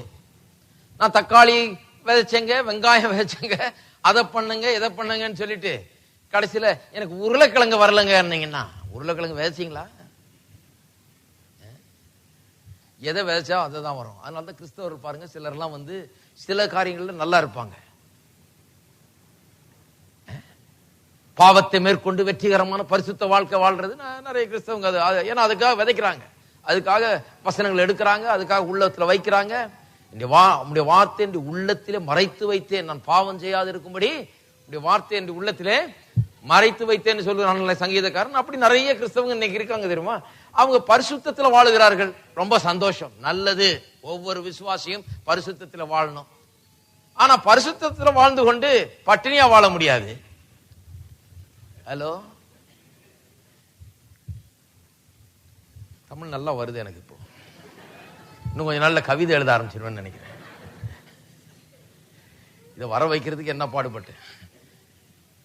பரிசுத்தத்துல வாழ்ந்து பட்டினியா வாழ முடியாது.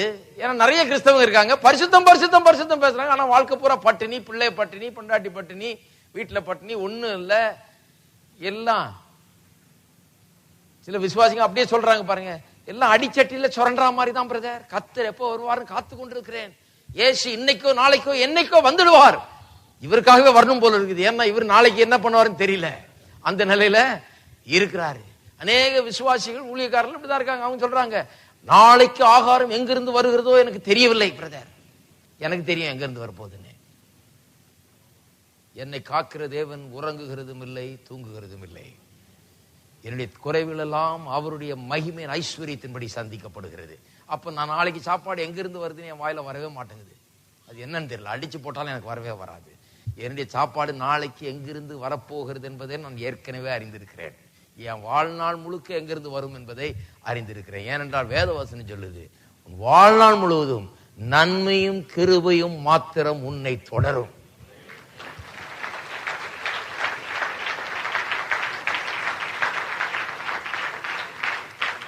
ஆனா இப்படிப்பட்ட எண்ணங்களும் இப்படிப்பட்ட வார்த்தைகளும் ஏதோ ஒரு நாள்ல வந்துடல, எனக்கு ஏதோ ஒரு சில நாட்கள்ல வந்துடல, ஏதோ சில கோயிலுக்கு போய் இப்படி தலையை காட்டு வந்ததுனால வரல. சில கிறிஸ்தவங்க அதெல்லாம் பண்ணிட்டு இருக்காங்க பாருங்க, தலையை காட்டு வந்துடுறேன் ஞாயிற்றுக்கிழமை போய், இதனால வரல. இந்த தலைக்குள்ள இந்த வார்த்தைகள் இறங்கி அது உள்ளத்துக்குள்ள நுழைஞ்சு என் உள்ளத்தில் அது விதைக்கப்பட்டு அதை நான் வாயினால பேசி இதை உள்ளத்தில் நான் ஏற்றுக்கொண்டு இதையே தியானித்து இரவும் பகலும் இதுல நான் கவனமா இருந்து இருந்து இருந்து இருந்து இருந்து இப்ப என்ன ஆயிடுச்சு. அன்னைக்கு யாரும் சொல்லிட்டு இருந்தாங்க, அது இவ்வளவு ஆகுங்களேன்னாங்க. என் வாயில இருந்து என்ன வருதுன்னா, பணம் ஒரு பிரச்சனையே கிடையாது சொன்னோன்னு அவர் அப்படி பாக்குறாரு, என்ன அது புது விதமான பிரசங்கியாரா இருக்காரு. பிரசங்கியாருன்னா பணம் கேட்பாருன்னு பார்த்தா அவர் பணம் ஒன்றும் பிரச்சனை கிடையாதுன்றாரு. அது பணம் ஒரு பிரச்சனை கிடையாதுங்கிறது எனக்கு உள்ள பதிஞ்சிருச்சு. என்கிட்ட இருக்குதோ இல்லையோ என் வாயில இருந்து அதுதான் வருது, பணம் ஒரு பிரச்சனை கிடையாது. எல்லாரும் சொல்லுவோம், பணம் ஒரு பிரச்சனை கிடையாது. அதுதான் உண்மை. விசுவாசம் தான் பிரச்சனை. பணம் ஒரு பிரச்சனை கிடையாது. ஆனா அந்த பணம் ஒரு பிரச்சனை கிடையாதுன்ற எண்ணம் வர்றதுக்கு எவ்வளவு நாள் ஆகுது தெரியுமா? திரும்ப திரும்ப வசனத்தை விதைத்து விதைத்து கர்த்தரை குறித்த, கர்த்தர் நல்லவர் என்று தேவனை எப்படி சந்திக்கிறார் என்பது குறித்த காரியங்களை உள்ளத்துல விதைச்சு விதைச்சு விதைச்சு அதிகமா விதைச்சு விதைச்சு விதைச்சு அது உள்ளத்துல ஆழமாய் பதிந்து விட்டவுடன் வாய் இருதயத்தின் நிறைவினால் வாய் பேசுகிறது. அப்படி வாய் பேசும்போது எந்த பிரச்சனையுமே ஒன்றுமில்லாமலாய் போய் விடுகிறது. மலைகள் எல்லாம் பெயர்ந்து ஓடுகிறது. ஏனென்று சொன்னால் இந்த உள்ளத்தை விசுவாசம் நிறைச்சிருக்குது. அது விளைச்சலை உண்டு பண்ணுகிறது. இருக்கீங்களா? அப்ப வாயை திறந்தாலே ஓட்டாண்டித்தனத்தை பேசக்கூடாது.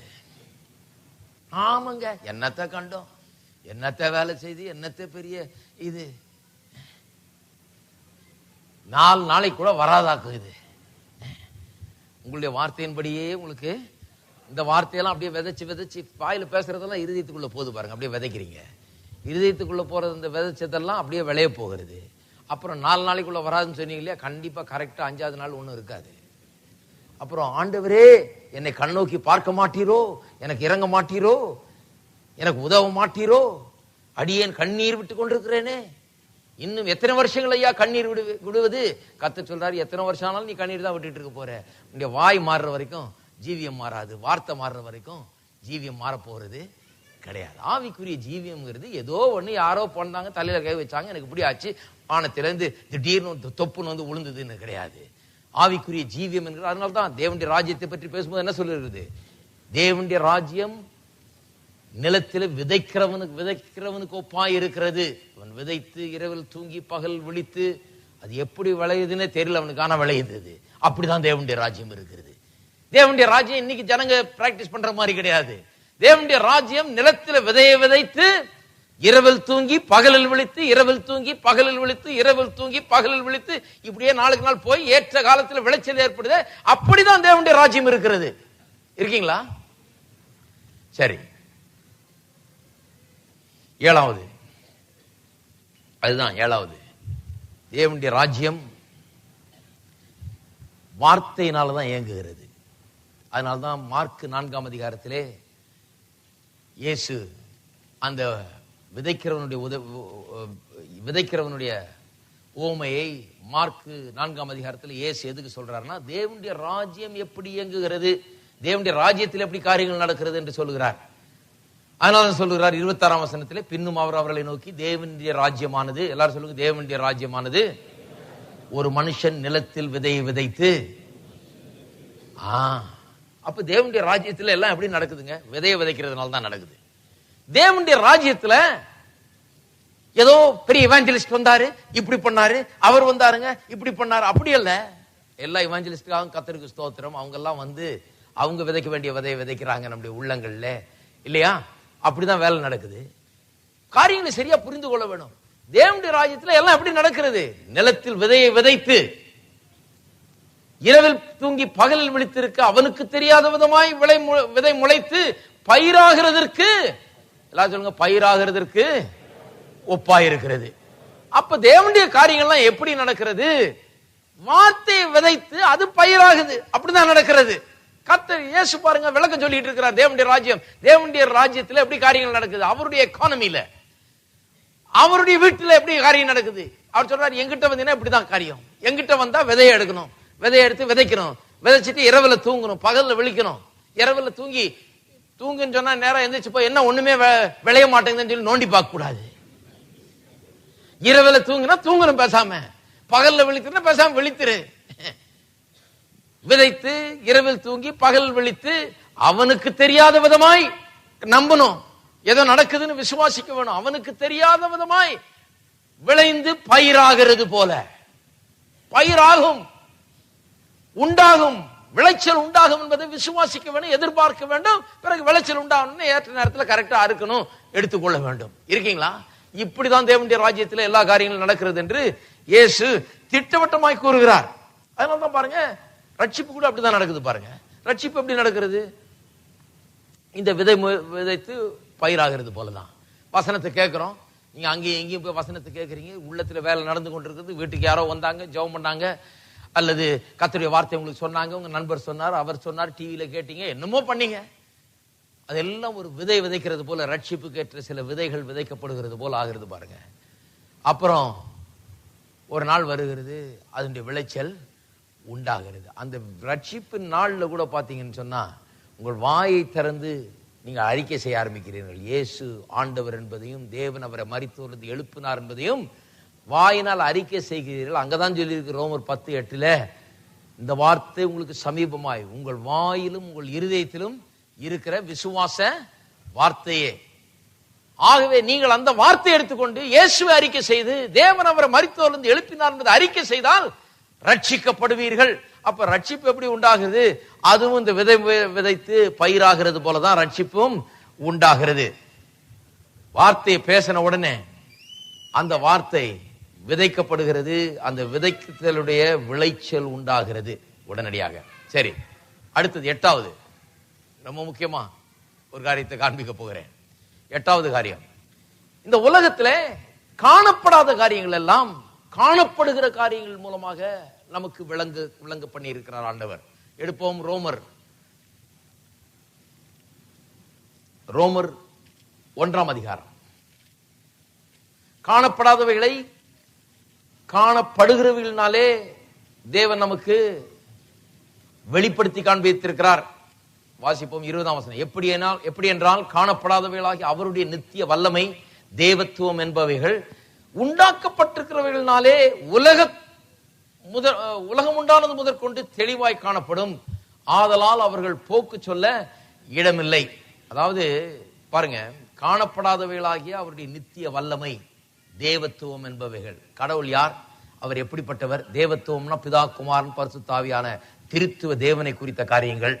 இதெல்லாம் நமக்கு காணப்படாத காரியங்கள். நம் கடவுளை கண்டதில்லை, பார்த்ததில்லை, அதனால விளங்க மாட்டேங்கிறது. இப்படி தேவனுடைய நித்திய வல்லமையை விளங்கிக்க முடியல, தேவத்துவத்தை விளங்கிக் கொள்ள முடியல. அப்படி விளங்கிக் கொள்ள முடியாதவைகள் எல்லாம் உண்டாக்கப்பட்டிருக்கிறவைகளினாலே உலகம் உண்டானது முதற்கொண்டு. அப்படின்னா என்ன அர்த்தம்னா, என்னைக்கு டே 1 அவர் சிருஷ்டித்த அந்த முதல் நாளில இருந்து சில காரியங்களை ஆண்டவர் வெளிப்படுத்தி கொண்டிருக்கிறார். என்னத்தை பற்றி வெளிப்படுத்தி கொண்டிருக்கிறாரு? தான் எப்படிப்பட்டவர்? தேவத்துவத்தை வெளிப்படுத்தி கொண்டிருக்கிறார், தம்முடைய வல்லமையை வெளிப்படுத்தி கொண்டிருக்கிறார், தான் எப்படி இயங்குகிறார் என்பதை வெளிப்படுத்தி கொண்டிருக்கிறார், தன்னுடைய ராஜ்யத்தில் எப்படி காரியங்கள் இயங்குகிறது என்பதை வெளிப்படுத்தி கொண்டிருக்கிறார். நமக்கு விளங்காதெல்லாம் விளங்கலையா விளங்கலையா விளங்கலையான்னு சொல்லிட்டு இருக்க கூடாது. உண்டானவைகளை பார்க்க வேணும். ஏனென்றால் விளங்காதவைகள் அதுல விளங்க ஆரம்பிக்கிறது. காணப்படாதவைகளை விளங்கிக் கொள்ள வேண்டும் என்றால் தேவன் உண்டு பண்ணினவைகளை முதல்ல இருந்து கவனிக்க வேணும். முதல் நாள் சிருஷ்டிப்புல இருந்து எல்லாத்தையும் கவனிக்க வேணும். அதை கவனிக்கும் போது தேவன் எப்படிப்பட்டவர், அவருடைய வல்லமை எப்படிப்பட்டது, அவருடைய காரியங்கள்லாம் எப்படி நடைபெறுகிறது என்பது விளங்க ஆரம்பிக்கிறது. அதனாலதான் சொல்லி இருக்கிறது, அவருடைய நித்திய வல்லமை, தேவத்துவம் என்பவைகள் உண்டாக்கப்பட்டிருக்கிறவைகளினாலே உலகம் உண்டானது முதற்கொண்டு தெளிவாய் காணப்படும். இதுல குழப்பமே கிடையாது. நான் இப்ப காண்பிக்கிறேன் எப்படி தெளிவாய் காணப்படும். தெளிவாய் காணப்படும். ஆதலால் அவர்கள் போக்கு சொல்ல இடமில்லை. யாருமே எனக்கு கடவுள்னா யாரும் தெரியாதியா அப்படின்னு சொல்ல இடமே இல்லை. இருக்கிறத பார்த்தா பார்க்க முடியாத ஆண்டவரை கூட விளங்கிக் கொள்ள முடியும், கர்த்தருடைய வல்லமையை விளங்கிக் கொள்ள முடியும், திட்டத்தை விளங்கிக் கொள்ள முடியும், எல்லாம் கர்த்தருடைய காரியங்களை விளங்கிக் கொள்ள முடியும் அப்படின்னு சொல்லுகிறேன். உதாரணத்துக்கு எடுத்துக்கொண்டீர்கள் என்று சொன்னால் பாருங்க, தேவத்துவத்தை எடுத்துக்கொள்வோம். தேவத்துவத்தை பிதா, குமாரன், பரிசுத்த ஆவிங்கிறத நமக்கு சரியா விளங்கிக் கொள்ள முடியவில்லை. ஆனா சுலபமா விளங்கிக் கொள்ளலாம். மனுஷனை பாருங்க, மனுஷனை தேவனுடைய சாயல்லே தேவன் உண்டாக்கி இருக்கிறார். தேவன் எப்படி பிதா, குமாரன், பரிசுத்த ஆவியானவராய் திருத்துவமாய் இருக்கிறாரோ மனுஷனையும் திருத்துவ தன்மை உள்ளவனாய் உண்டாக்கி இருக்கிறார். மனுஷன் ஆவியா இருக்கிறான், தேவன் ஆவியா இருக்கிறது போல மனுஷன் ஆவியா இருக்கிறான். அந்த ஆவிங்கிறது தேவனை வெளிப்படுத்துகிறது. தேவன் ஆவியா இருக்கிறது போல மனுஷன் ஆவியா இருக்கிறான். திருத்துவத்தின் 2வது நபர் இயேசு. அதை எங்க மனுஷன்ல பார்க்கிறோம்? மனுஷன் மாம்ச சரீரம் உள்ளவனா இருக்கிறான். பூமியின் மண்ணை எடுத்து அதுல அவனை உருவாக்கினார், மாம்ச சரீரத்தை அவனுக்கு கொடுத்தார். திருத்துவத்தின் 2ஆம் நபராகி இயேசு கிறிஸ்து இந்த உலகத்துக்கு வந்தபோது மாம்ச சரீரத்தை தன் மீது சுமந்து வந்தார். அங்கே இயேசுவை பார்க்கிறோம். நம்முடைய மாம்ச சரீரத்தை பார்க்கும்போது அங்கே இயேசுவை பார்க்கிறோம். பரிசுத்த ஆவியானவர் எங்க இருக்கிறாரியான்னு சொன்னா, பரிசுத்த ஆவியானவர் எங்க இருக்காருன்னு சொல்றேன். மனுஷன் ஆத்மாவாயும் இருக்கிறான். ஆத்மான்னு சொன்னா சிந்திக்கக்கூடிய, தீர்மானிக்கக்கூடிய, சித்தம் கொள்ளக்கூடிய ஆற்றல், உணர்ச்சி, மனம், உணர்ச்சி, சித்தம், இந்த 3 தான் ஆத்மா என்று சொல்லுகிறோம்.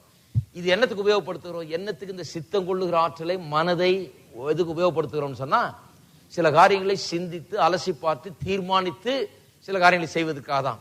அதுதான் நம்மளை கைட் பண்ணுகிறது. புத்திசாலித்தனமா யோசித்து சில காரியங்களை செய்யும்படியாக நமக்கு ஒரு கைடிங் ஃபோர்ஸா நம்முடைய சோல் இருக்குது பாருங்க.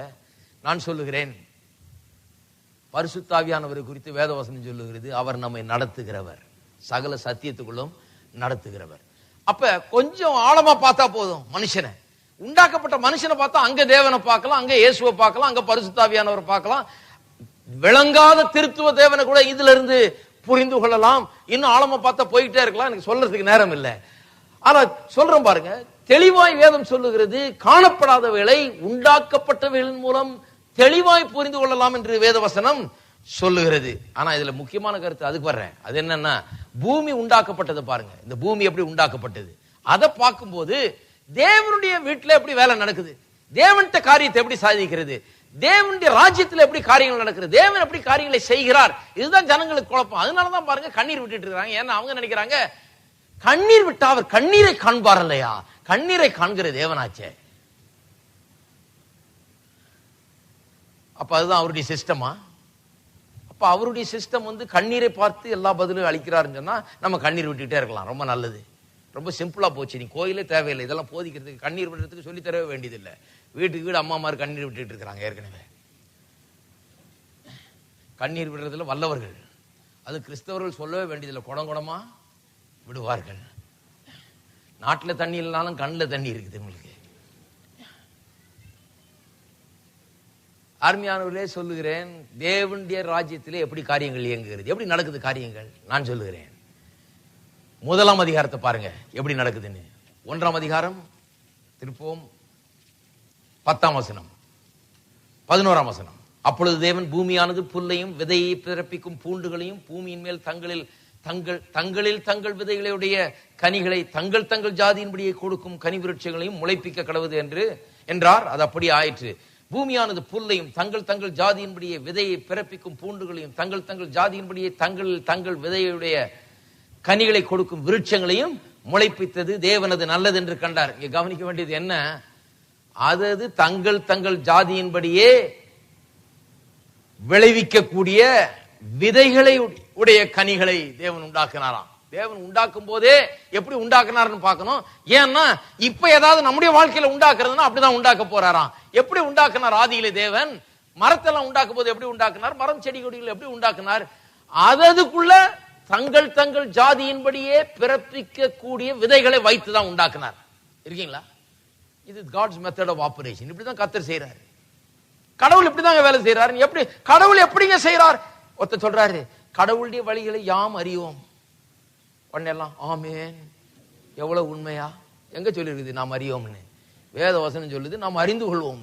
காணப்படாத தேவனை கூட அறிந்து கொள்ளலாமா, அவருடைய வழிகள் என்னன்னு புரிந்து கொள்ளலாம். அதெல்லாம் தெளிவாய் நமக்கு காட்டப்பட்டிருக்கிறது. அருமையானவர்களை கவனிக்கணும். சும்மா அப்படி பக்தர்கள் ஆயிடக்கூடாது. ஆமாயா, கர்த்தருடைய வழியை யார், அவருடைய வழிகள்லாம் யார் நமக்கு எங்க விளங்க போகிறது? உன்னுடைய நினைவுகள் என்னுடைய நினைவுகள் அல்லன்னு சொன்னார் இல்லையா? உன்னுடைய வழிகள் என்னுடைய வழிகள். வானத்துக்கும் பூமி எவ்வளவு உயரமோ அவ்வளவு உயரம் என்னதுன்னாரு. அதனால நம்ம விளங்கி கொள்ள முடியாது. நான் கூட அப்படிதான் நினைச்சேன் சின்ன வயசுல, இதெல்லாம் விளங்கி கொள்ள முடியாது. பிரசங்கியார்களே சொல்லிட்டாங்க, நீ என்ன பெரியதுன்னு நினைக்கிறியா, உனக்கு என்ன விளங்கிடுமா? அவருடைய எண்ணங்கள்லாம் வானளவு உயர்ந்தது.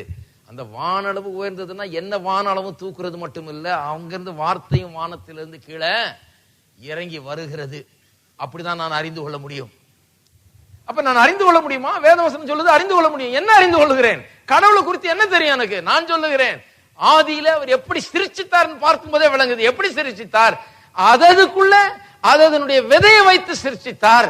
அது இன்னும் அதிகமா வேணும்னா அந்த விதையை எடுத்து அதையே விதைத்தால் இன்னும் அதிகமா கிடைக்கும். இதுதான் அவருடைய பிரின்சிபிள்.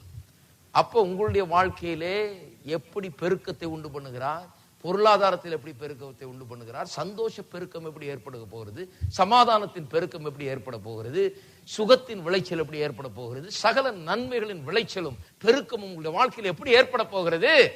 கர்த்தர் சொல்றாரு, அதுக்குன்னு விதைகளை வைத்திருக்கிறேன். இந்த ஜாதி விதை, இந்த தேவனுடைய வார்த்தை என்கிற விதைக்குள்ள இதெல்லாம் இருக்கிறது. சுகத்தின் விதை இருக்குது, விடுதலையின் விதை இருக்குது, எல்லாம் உங்களுக்கு என்னென்ன தேவையோ அதுக்கு தனித்தனியா விதைகள் இருக்கிறது. ஆயிரக்கணக்கான வாக்கு தத்தங்கள் இங்கே இருக்கிறது. அந்தந்த விதையை எடுத்து அந்தந்த தேவைகளுக்காக உள்ளத்திலே விதைக்க வேண்டும். ஏனென்றால் நான் இப்படி உண்டாக்கிட்டேன், நான் இப்படிதான் வேலை செய்யறேன். நீ ஆதியாகமம் 1 வாசித்து பாருன்றார். விளங்கலையே புரியலேன்னு சொல்லிட்டு இருக்க கூடாது. கர்த்தர் எப்படி கிரியை செய்யறாரோ தெரியலையா, கர்த்தர் சித்தம் என்னவோ அப்படின்னு கூடாது. கர்த்தர் சொல்றாரு, முதல்ல இருந்து வாசிப்பாரு. உண்டாக்கப்பட்ட முதற்கொண்டு, உண்டாக்கின நாள் முதற்கொண்டு இதெல்லாம் தெளிவா இருக்கிறதா. அப்ப டே ஒன்ல இருந்தே தன்னை பற்றி அவர் வெளிப்படுத்தி விட்டார். என்ன வெளிப்படுத்தி விட்டார்? அதான் சொல்லி இருக்குது, தன் ஜாதியின்படி விளைவிக்கும் விதைகளை உண்டாக்கி இருக்கிறாராம். 8ஆம் அதிகாரத்திலே கடைசி வசனத்தை வாசித்து பாருங்க. பூமி உள்ள நாளளவும் விதைப்பும் அறுப்பும், சீதளமும் உஷ்ணமும், கோடை காலமும் மாரி காலமும், இரவும் பகலும் ஒளிவதில்லை என்று தம்முடைய உள்ளத்தில் சொன்னார். எது ஒளிஞ்சாலும் இது ஒளிய போறதில்லை. பூமி உள்ளளவும் எது இருக்க போகுது? விதைப்பும் அறுப்பும் என்கிறது நிச்சயமாக இருக்க போறதுன்னு சொல்லாரு. அது மாறவே போறதில்லை. ஆகவேதான் இயேசு மார்க் 4ஆம் அதிகாரத்தில் அதை எடுக்கிறாரு. தேவனுடைய ராஜ்யமானது நிலத்திலே விதையை விதைத்து எங்க வர்றாரு? ஆதியாகமம் 1க்கு போயிடுறாரு நேரா. ஏன் நிலத்தில விதையை விதைத்துன்னு சொல்றாரு? ஏன்னா தேவனுடைய ராஜ்யம் அப்படிதான் தேவன் பண்ணுகிறார். ஏன் அப்படி பண்ணுகிறார்? ஆதியாகமம் 1 பாருங்கள். அதுக்குள்ள தங்கள் ஜாதியின்படியே விதைகளை முளைப்பிக்கக்கூடிய விதைகளை வைத்துதான் உண்டாக்கி இருக்கிறார். அதுதான் அவருடைய மெத்தட். அதனாலதான் இயேசு சொல்றார், தேவனுடைய ராஜ்யம் எப்படி வேலை செய்யணும் புரிந்து கொள்ளணுமா, எப்படி விளைச்சலை உண்டு பண்ணுறது புரிந்து கொள்ள வேணுமா, எப்படி கர்த்தருடைய வார்த்தையை எடுத்து உள்ளத்துல வைத்து விளைச்சலை உண்டு பண்ணது புரிந்து கொள்ளணுமா. தேவனுடைய ராஜ்யம் விதைக்கிறவனுக்கு ஒப்பா இருக்கிறது என்பதை புரிந்து கொள்ளுங்கள். இரவுல தூங்கி பகல்ல விழித்து அவனுக்கு தெரியாத விதமா அது விளைந்து பயிராகிறது. அதுதான் தேவனுடைய ராஜ்யம். அப்படிதான் கர்த்தர் 1ஆம் தேதியில இருந்தே வச்சுட்டாரு. முதல் நாள் பூமியை உண்டாக்குன முதல் நாள்ல இருந்தே கர்த்தர் அதை செட் பண்ணி வைத்து விட்டார் என்று கர்த்தருடைய வார்த்தை சொல்லுகிறது. அதனாலதான் இயேசு சொல்லுகிறார் லூக்கா 12ஆம் அதிகாரம் 32ஆம் வசனத்திலே, சிறுமந்தையே பயப்படாதே. ஏன்? கர்த்தர் தம்முடைய ராஜ்யத்தை உனக்கு கொடுக்க சித்தமாயிருக்கிறார். இருக்கீங்களா? அப்படின்னா என்ன அர்த்தம்? சின்ன மந்தையே வேலன் இல்ல, நான் சிறு கூட்டம் நினைச்சுக்கிட்டு பயந்து கொண்டிருக்காதே.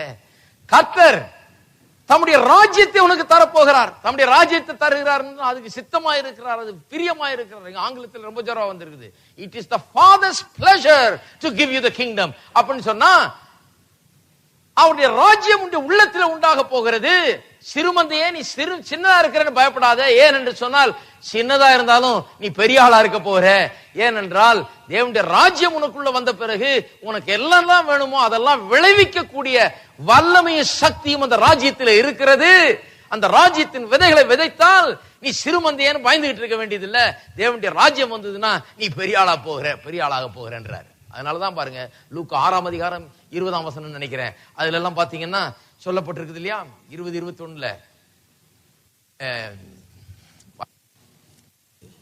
அப்பொழுது அவர் சீஷர்களை பார்த்து, தரித்திரராகி நீங்கள் பாக்கியவான்கள். நிறைய பேருக்கு இது உடனே பிடிச்சுக்கிறாங்க கப்புன்னு. அப்படியே ஆஹா சோத்திரையா, நமக்கு ஏத்த வசனம். இவர் இந்த ப்ராஸ்பெரிட்டி பிரீச்சர், இவர் தெரிய கிடையாது.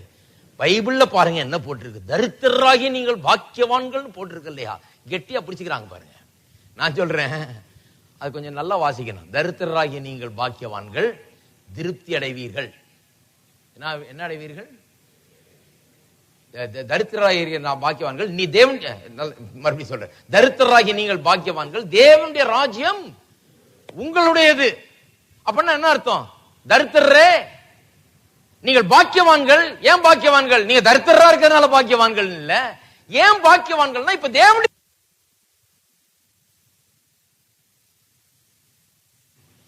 ஆகவே தரித்திரரே நீங்கள் பாக்கியவான்கள். ஏன் பாக்கியவான்கள்? இப்ப காரியங்கள் மாற முடியும். நீங்கள் ஏன் பாக்கியவான்கள்? இந்த தேவனுடைய ராஜ்யத்தில் விதைச்சா விளையும். அப்பேற்பட்ட ராஜ்யம் இது. தேவனுடைய ராஜ்யத்தின் விதைகள் வசனங்கள், அதை விதையுங்கள். விதைக்கும் போது என்ன விதைக்கிறீர்களோ அது விளைய போகிறது. தரித்திரரா இருக்கிறவர்களே நீங்கள் பாக்கியவான்கள். ஏன்னா தேவனுடைய ராஜ்யம் வந்துருச்சுன்னா செழிப்பின் வசனத்தை எடுத்து உள்ளத்துல விதைச்சீங்கன்னா நீங்களும் செழிப்பாக போகிறீர்கள். அதனால தான் பாக்கியவான்கள். ஹலோ,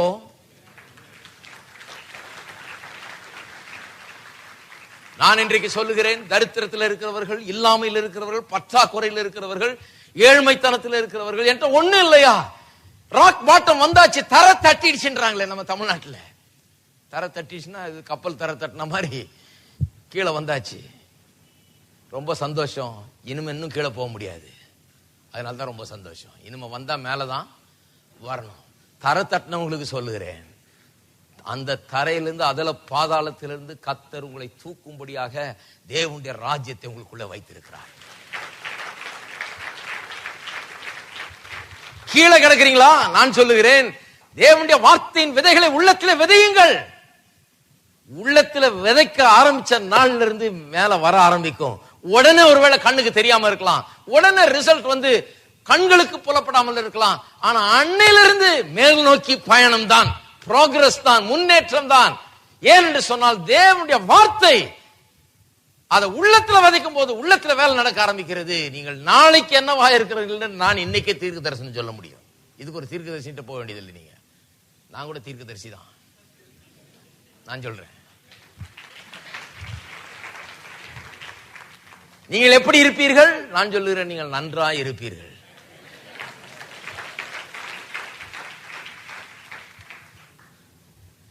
பொருளாதாரத்தில் எப்படி இருப்பீர்கள்? ஐஸ்வர்யவான்களா இருப்பீர்கள். ஏன்னா எதை விதைக்கிறீர்களோ அதான் விளைய போகிறது. இது ஒண்ணு சிம்பிள்ங்க. அதனால தான் சொல்றாரு, தரித்திரராய் இருக்கிறவர்களே நீங்கள் பாக்கியவான்கள். ஏன்னா தேவனுடைய ராஜ்யம் வந்துருச்சு. இப்ப காரியங்கள் மாறக்கூடிய நிலை வந்துருச்சு. இருதயத்தை பண்படுத்தி இருதயத்துக்குள்ள விதைத்து தேவனுடைய வார்த்தையை விதைக்கும் போது அது பிறப்பிக்கிறது. ஏன்னா கர்த்தர் இப்படிதான் வச்சுட்டாரு அப்படின்னு சொல்லுகிறார். அப்புறம் சொல்றாரு பாருங்க, பசியா இருக்கிற நீங்கள் பாக்கியவான்கள். ஏன் பசியா இருக்கிறதுனாலயா? பாருங்க, அறிவோடு வாசிக்கணும். வாசிக்கும் போது பசியா இருக்கிறதுனாலயா பாக்கியவான்கள்? கிடையாது. நீங்கள் திருப்தி அடைவீர்கள். ஏன்? எப்படி திருப்தி அடைவீர்கள்? தேவனுடைய ராஜ்யம் வந்துருச்சு ஐயா. இனிமே உங்கள் பசியை போக்குறதுக்கான விதைகளை விதையுங்கள். சிங்க குட்டிகள் தாழ்ச்சி அடைந்து பட்டினி கிடக்கும், ஆனால் கர்த்தரை தேடுகிறவர்களுக்கோ ஒரு நன்மையும் குறைவுபடாது என்று வாயை திறந்து சொல்லுங்கள். ஒவ்வொரு நாளும் உங்களுக்கு ஆகாரம் உண்டாயிருக்கும். விதைக்கிறவனுக்கு விதையும் புசிக்கிறவனுக்கு ஆகாரத்தையும் தேவனுடைய வார்த்தை உண்டு பண்ணுகிறது. தரித்திரம் உங்களுக்கு இல்லை, பசி பட்டினி உங்களுக்கு கிடையாது. அதை விசுவாசிக்காதீங்க, அதை பிடித்துக் கொள்ளாதீங்க. பிடிச்சிருக்கிற தரித்திரத்தை விரட்டுறதுல இருங்க. நீங்க போய் தரித்திரத்தை பிடிச்சுக் கொள்ள கூடாது. ஹலோ, அதை பேசும்போது எனக்கு அப்படியே ஆத்திரம் வருது. பிடிச்சிருக்கிற தரித்திரத்தை எப்படி விரட்டுறதுன்னு பாப்பீங்களா? இல்ல பிடிச்சிருக்கிற தரித்திரத்தை நீங்க கட்டி பிடிச்சுக்க கூடாது. தரித்திரத்தை விரட்டுறதுக்கு தான் இங்க பிரசங்கம் பண்ணிட்டு இருக்கிறீங்க. பசி உங்களுக்கு கிடையாது. பசியா இருக்கிறவர்களே பாக்கியவான்கள். எல்லாரும் சொல்லுங்க, பசியா இருக்கிறவர்களே பாக்கியவான்கள். தரித்திரரே பாக்கியவான்கள். தேவனுடைய ராஜ்யம் விளைய செய்கிற ராஜ்யம். தேவனுடைய வார்த்தை உள்ளத்தில் விதைக்கப்பட்டு மிகுந்த பலனை கொடுக்கும். அதனால்தான் பாக்கியவான்கள் சொல்லி இருக்கு பாருங்க. அழுகிற நீங்கள் பாக்கியவான்கள். ஏன் அழுகிறதுனாலயா? நிறைய பேர் இதை வச்சுட்டு இது ஒரு பிரசங்கமே பண்ணுவாங்க. அழுகிற நீங்கள் பாக்கியவான்கள். அதுக்கு மேல வாசிக்கிறது இல்லை. அழுகிற நீங்கள் கர்த்தர் சமூகத்தில் நாம் அழுது கொண்டு இருப்போம். இன்றைக்கு அழுகிற நீங்கள் பாக்கியவான்கள். எதுக்கு அழுகிற பாக்கியவான்கள்? இனி நகைப்பீர்கள். எழுதியிருக்கா இல்லையா? ஏன் இனி எப்படி நகைப்பீங்க? இனிமே விதையை விதைக்க போறீங்க. காரியங்கள் மாறப்போகிறது. இனிமே உங்களுடைய அழுகை கண்ணீர் மாறும். கண்ணீர் எல்லாம் துடைக்கப்படும். துக்கம் எல்லாம் சந்தோஷமாக மாறும். இருக்கீங்களா?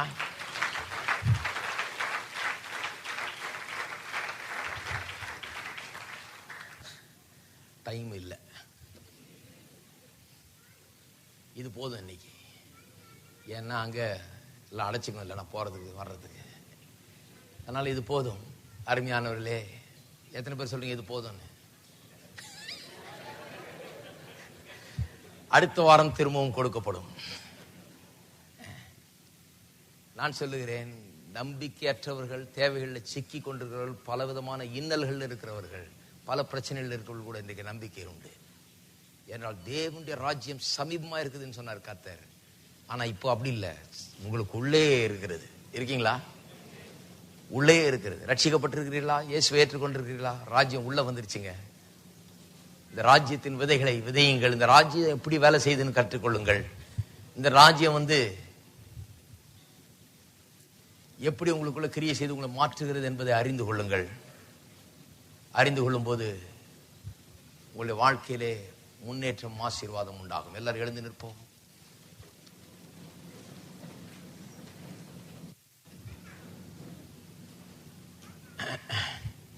ஸ்தோத்திரம். எத்தனை பேர் இன்றைக்கு ஏதோ ஒன்று கற்றுக்கொண்டீர்கள்? அப்ப ஜெபம்னா சும்மா லேசான காரியம் இல்ல. ஜெபத்துக்கு இவ்வளவு வேலை செய்ய வேண்டியதா இருக்குது. ஜெபம் சரியான ஜெபமா இருக்கிறதுக்கு, சரியான விதத்தில் ஜெபம் நம்முடைய வாழ்க்கையை மாற்ற வேண்டும் என்றால் சும்மா அப்படியே கத்திட்டு இருக்க கூடாது, சும்மா அப்படியே புலம்பிக்கிட்டு இருக்கிறது இல்லை, ஏதோ ஒன்று அலப்பிக்கிட்டு இருக்கிறது இல்லை, ஏதோ வாயில வந்த வார்த்தைகள்லாம் பேசி கண்ணீர் விட்டுட்டு இருக்கிறது இல்லை. ஜெபம் என்று சொன்னால் இருதயத்தின் நிறைவினால் வாய் பேச வேண்டும். நான் விசுவாசித்தேன் ஆகையால் பேசுகிறேன், அப்படி பேசணும். வாயிலிருந்து என்ன வருகிறது? கர்த்தருடைய வார்த்தை. கர்த்தாவே இப்படி சொல்லி இருக்கிறீரே, அப்படி சொல்லி இருக்கிறதே, இப்படி எழுதி இருக்கிறதே, இப்படி வாக்கு பண்ணி இருக்கிறீரே, நீ நல்லவரும் வல்லவருமா இருக்கிறீரே, போதுமானவருக்கு மிகவும் அதிகமானவராக இருக்கிறீரே, உடைய வார்த்தையெல்லாம் நிறைவேற்ற நீ நல்லவரும் வல்லவருமா இருக்கிறபடியால் நமக்கு ஸ்தோத்திரம். இதுதான் ஜெபம் பாருங்க. சும்மா வீண் அலப்பல் கிடையாது, அதுலதான் வெற்றி இருக்கிறது. நம்ம எல்லாரும் கரங்களை உயர்த்தி கர்த்தரை ஸ்தோத்திரிப்போம். ஸ்தோத்திரம், ஹல்லேலூயா. ஸ்தோத்திரம் கர்த்தாவே, துதிக்கிறோம், ஸ்தோத்தரிக்கிறோம், ஸ்தோத்தரிக்கிறோம் தேவனே. ஹல்லேலூயா. ஸ்தோத்திரம், ஸ்தோத்திரம் பிதாவே. எங்கள் அன்பின் பிதாவே, உம்மை துதிக்கிறோம், ஸ்தோத்தரிக்கிறோம். இந்த காலை வேளையிலே இந்த அருமையான மக்களுடைய வார்த்தையின் சத்தியத்தை கேட்டார்கள். சத்தியத்தை அறிவீர்கள், சத்தியம் விடுதலை ஆக்கும் என்று எழுதி இருக்கிறதே. மெய்யாகவே அநேகருக்கு விடுதலையின் நாளாக இருக்கிறபடியால் உமக்கு ஸ்தோத்திரம். அநேகருடைய வாழ்க்கையில் விடுதலையும் சமாதானம் சந்தோஷமும் இன்றைக்கு ஆரம்பமாகிறபடியால் உமக்கு ஸ்தோத்திரம் கர்த்தாவே. இன்றைக்கு அவளுடைய உள்ளங்களில் விதைகள் விதைக்கப்பட்டிருக்கிறது. இயேசுவின் நாமத்தினாலே பெரிய விளைச்சலை நாங்கள் எதிர்பார்க்கிறோம். சமாதானம், சந்தோஷம், சுகம், பலன், ஆரோக்கியம், விடுதலை, செழிப்பு, சகல ஆசீர்வாதத்தின் விளைச்சலையும் நாங்கள் இயேசுவின் நாமத்தில் எதிர்பார்க்கிறோம். அழியாத வித்து எங்களுக்கு உள்ளாய் சென்றிருக்கிறது கர்த்தாவே. தொடர்ந்து அவர்கள் அதை விதைக்கட்டும், தண்ணீர் பாய்ச்சட்டும் கர்த்தாவே. பெரிய காரியங்களை தங்களுடைய வாழ்க்கையில எதிர்பார்க்கட்டும் கர்த்தாவே. பிரச்சனைகளோடு வந்திருக்கிறவர்கள், தேவைகளோடு வந்திருக்கிறவர்கள் கூட கர்த்தாவே உம்முடைய ராஜ்யத்தின் காரியங்களை புரிந்து கொண்டு அறிந்து கொண்டு தங்களுடைய வாழ்க்கையை மாற்றக்கூடிய பணியிலே இன்று முதல் ஈடுபடட்டும் கர்த்தாவே. வார்த்தை மேன்மைப்படுத்துகிறவர்களாய், வார்த்தை உள்ளே வைக்கிறவர்களாய், வார்த்தை வாயில வைக்கிறவர்களாய், அதை பற்றிக் கொள்ளுகிறவர்களாய், உடைய வாக்கு தத்தத்தை எடுத்துக் கொள்ளுகிறவர்களாய் வைத்திருள் கர்த்தாவே. சத்தியத்தை குறித்த வெளிப்பாடு உள்ளத்தை ஆட்கொள்ளட்டும். வார்த்தை நிச்சயமாய் அது எதற்காக அனுப்பப்பட்டதோ அதை வாய்க்கப்படுகிறபடியால் நமக்கு ஸ்தோத்திரம். எல்லா காரியங்களிலும் வெற்றியாய் நீர் செய்து தருகிறபடியால் நமக்கு ஸ்தோத்திரம். உன் வழியை நீ வாய்க்க பண்ணுவாய் என்று சொல்லி இருக்கிறீரே, அதுக்காக நமக்கு ஸ்தோத்திரம். இயேசுவின் நாமத்திலே ஜெபிக்கிறோம். நம்முடைய கர்த்தராகிய இயேசு கிறிஸ்துவின் கிருபையும் பிதாவாகிய தேவனுடைய அன்பும் பரிசுத்த ஆவியானவருடைய ஐக்கியமும் நம் அனைவரோடும் இன்றைக்கும் என்றைக்கும் இருப்பதாக. ஆமென். இந்த பாடலை பாடுவோம், பிறகு எல்லாம் கலைஞர் ஒரு முறை பாடிவிட்டு பிறகு கலைஞர் சாயங்காலம் சக்சஸை பற்றி போய் இன்பம் மேதன கேட்டால் நான் காரணம் சொல்வேன். என் பாவம் நீங்கிற்றே, வம்பன் வந்தென்னை நோக்கி எங்கே நீங்கி சென்றால் தெம்பாய் நீங்கிற்றென்பே. அதை கல்வாரியின் ரத்தத்தாலே மூடியாச்சுதே, அவை வானம் பூமி போல நீங்கிற்றே. அன்பர் மறதி கடலுள்ளே ஆழ்ந்தது நன்றி. ஆமே சித்தமானே, அதை கல்வாரியின் ரத்தத்தாலே மூடியாச்சுதே போல நீங்கிற்றே. அன்பர் மறதி கடலுள்ளே ஆழ்ந்தது நன்றி. ஆமே சித்தமானே.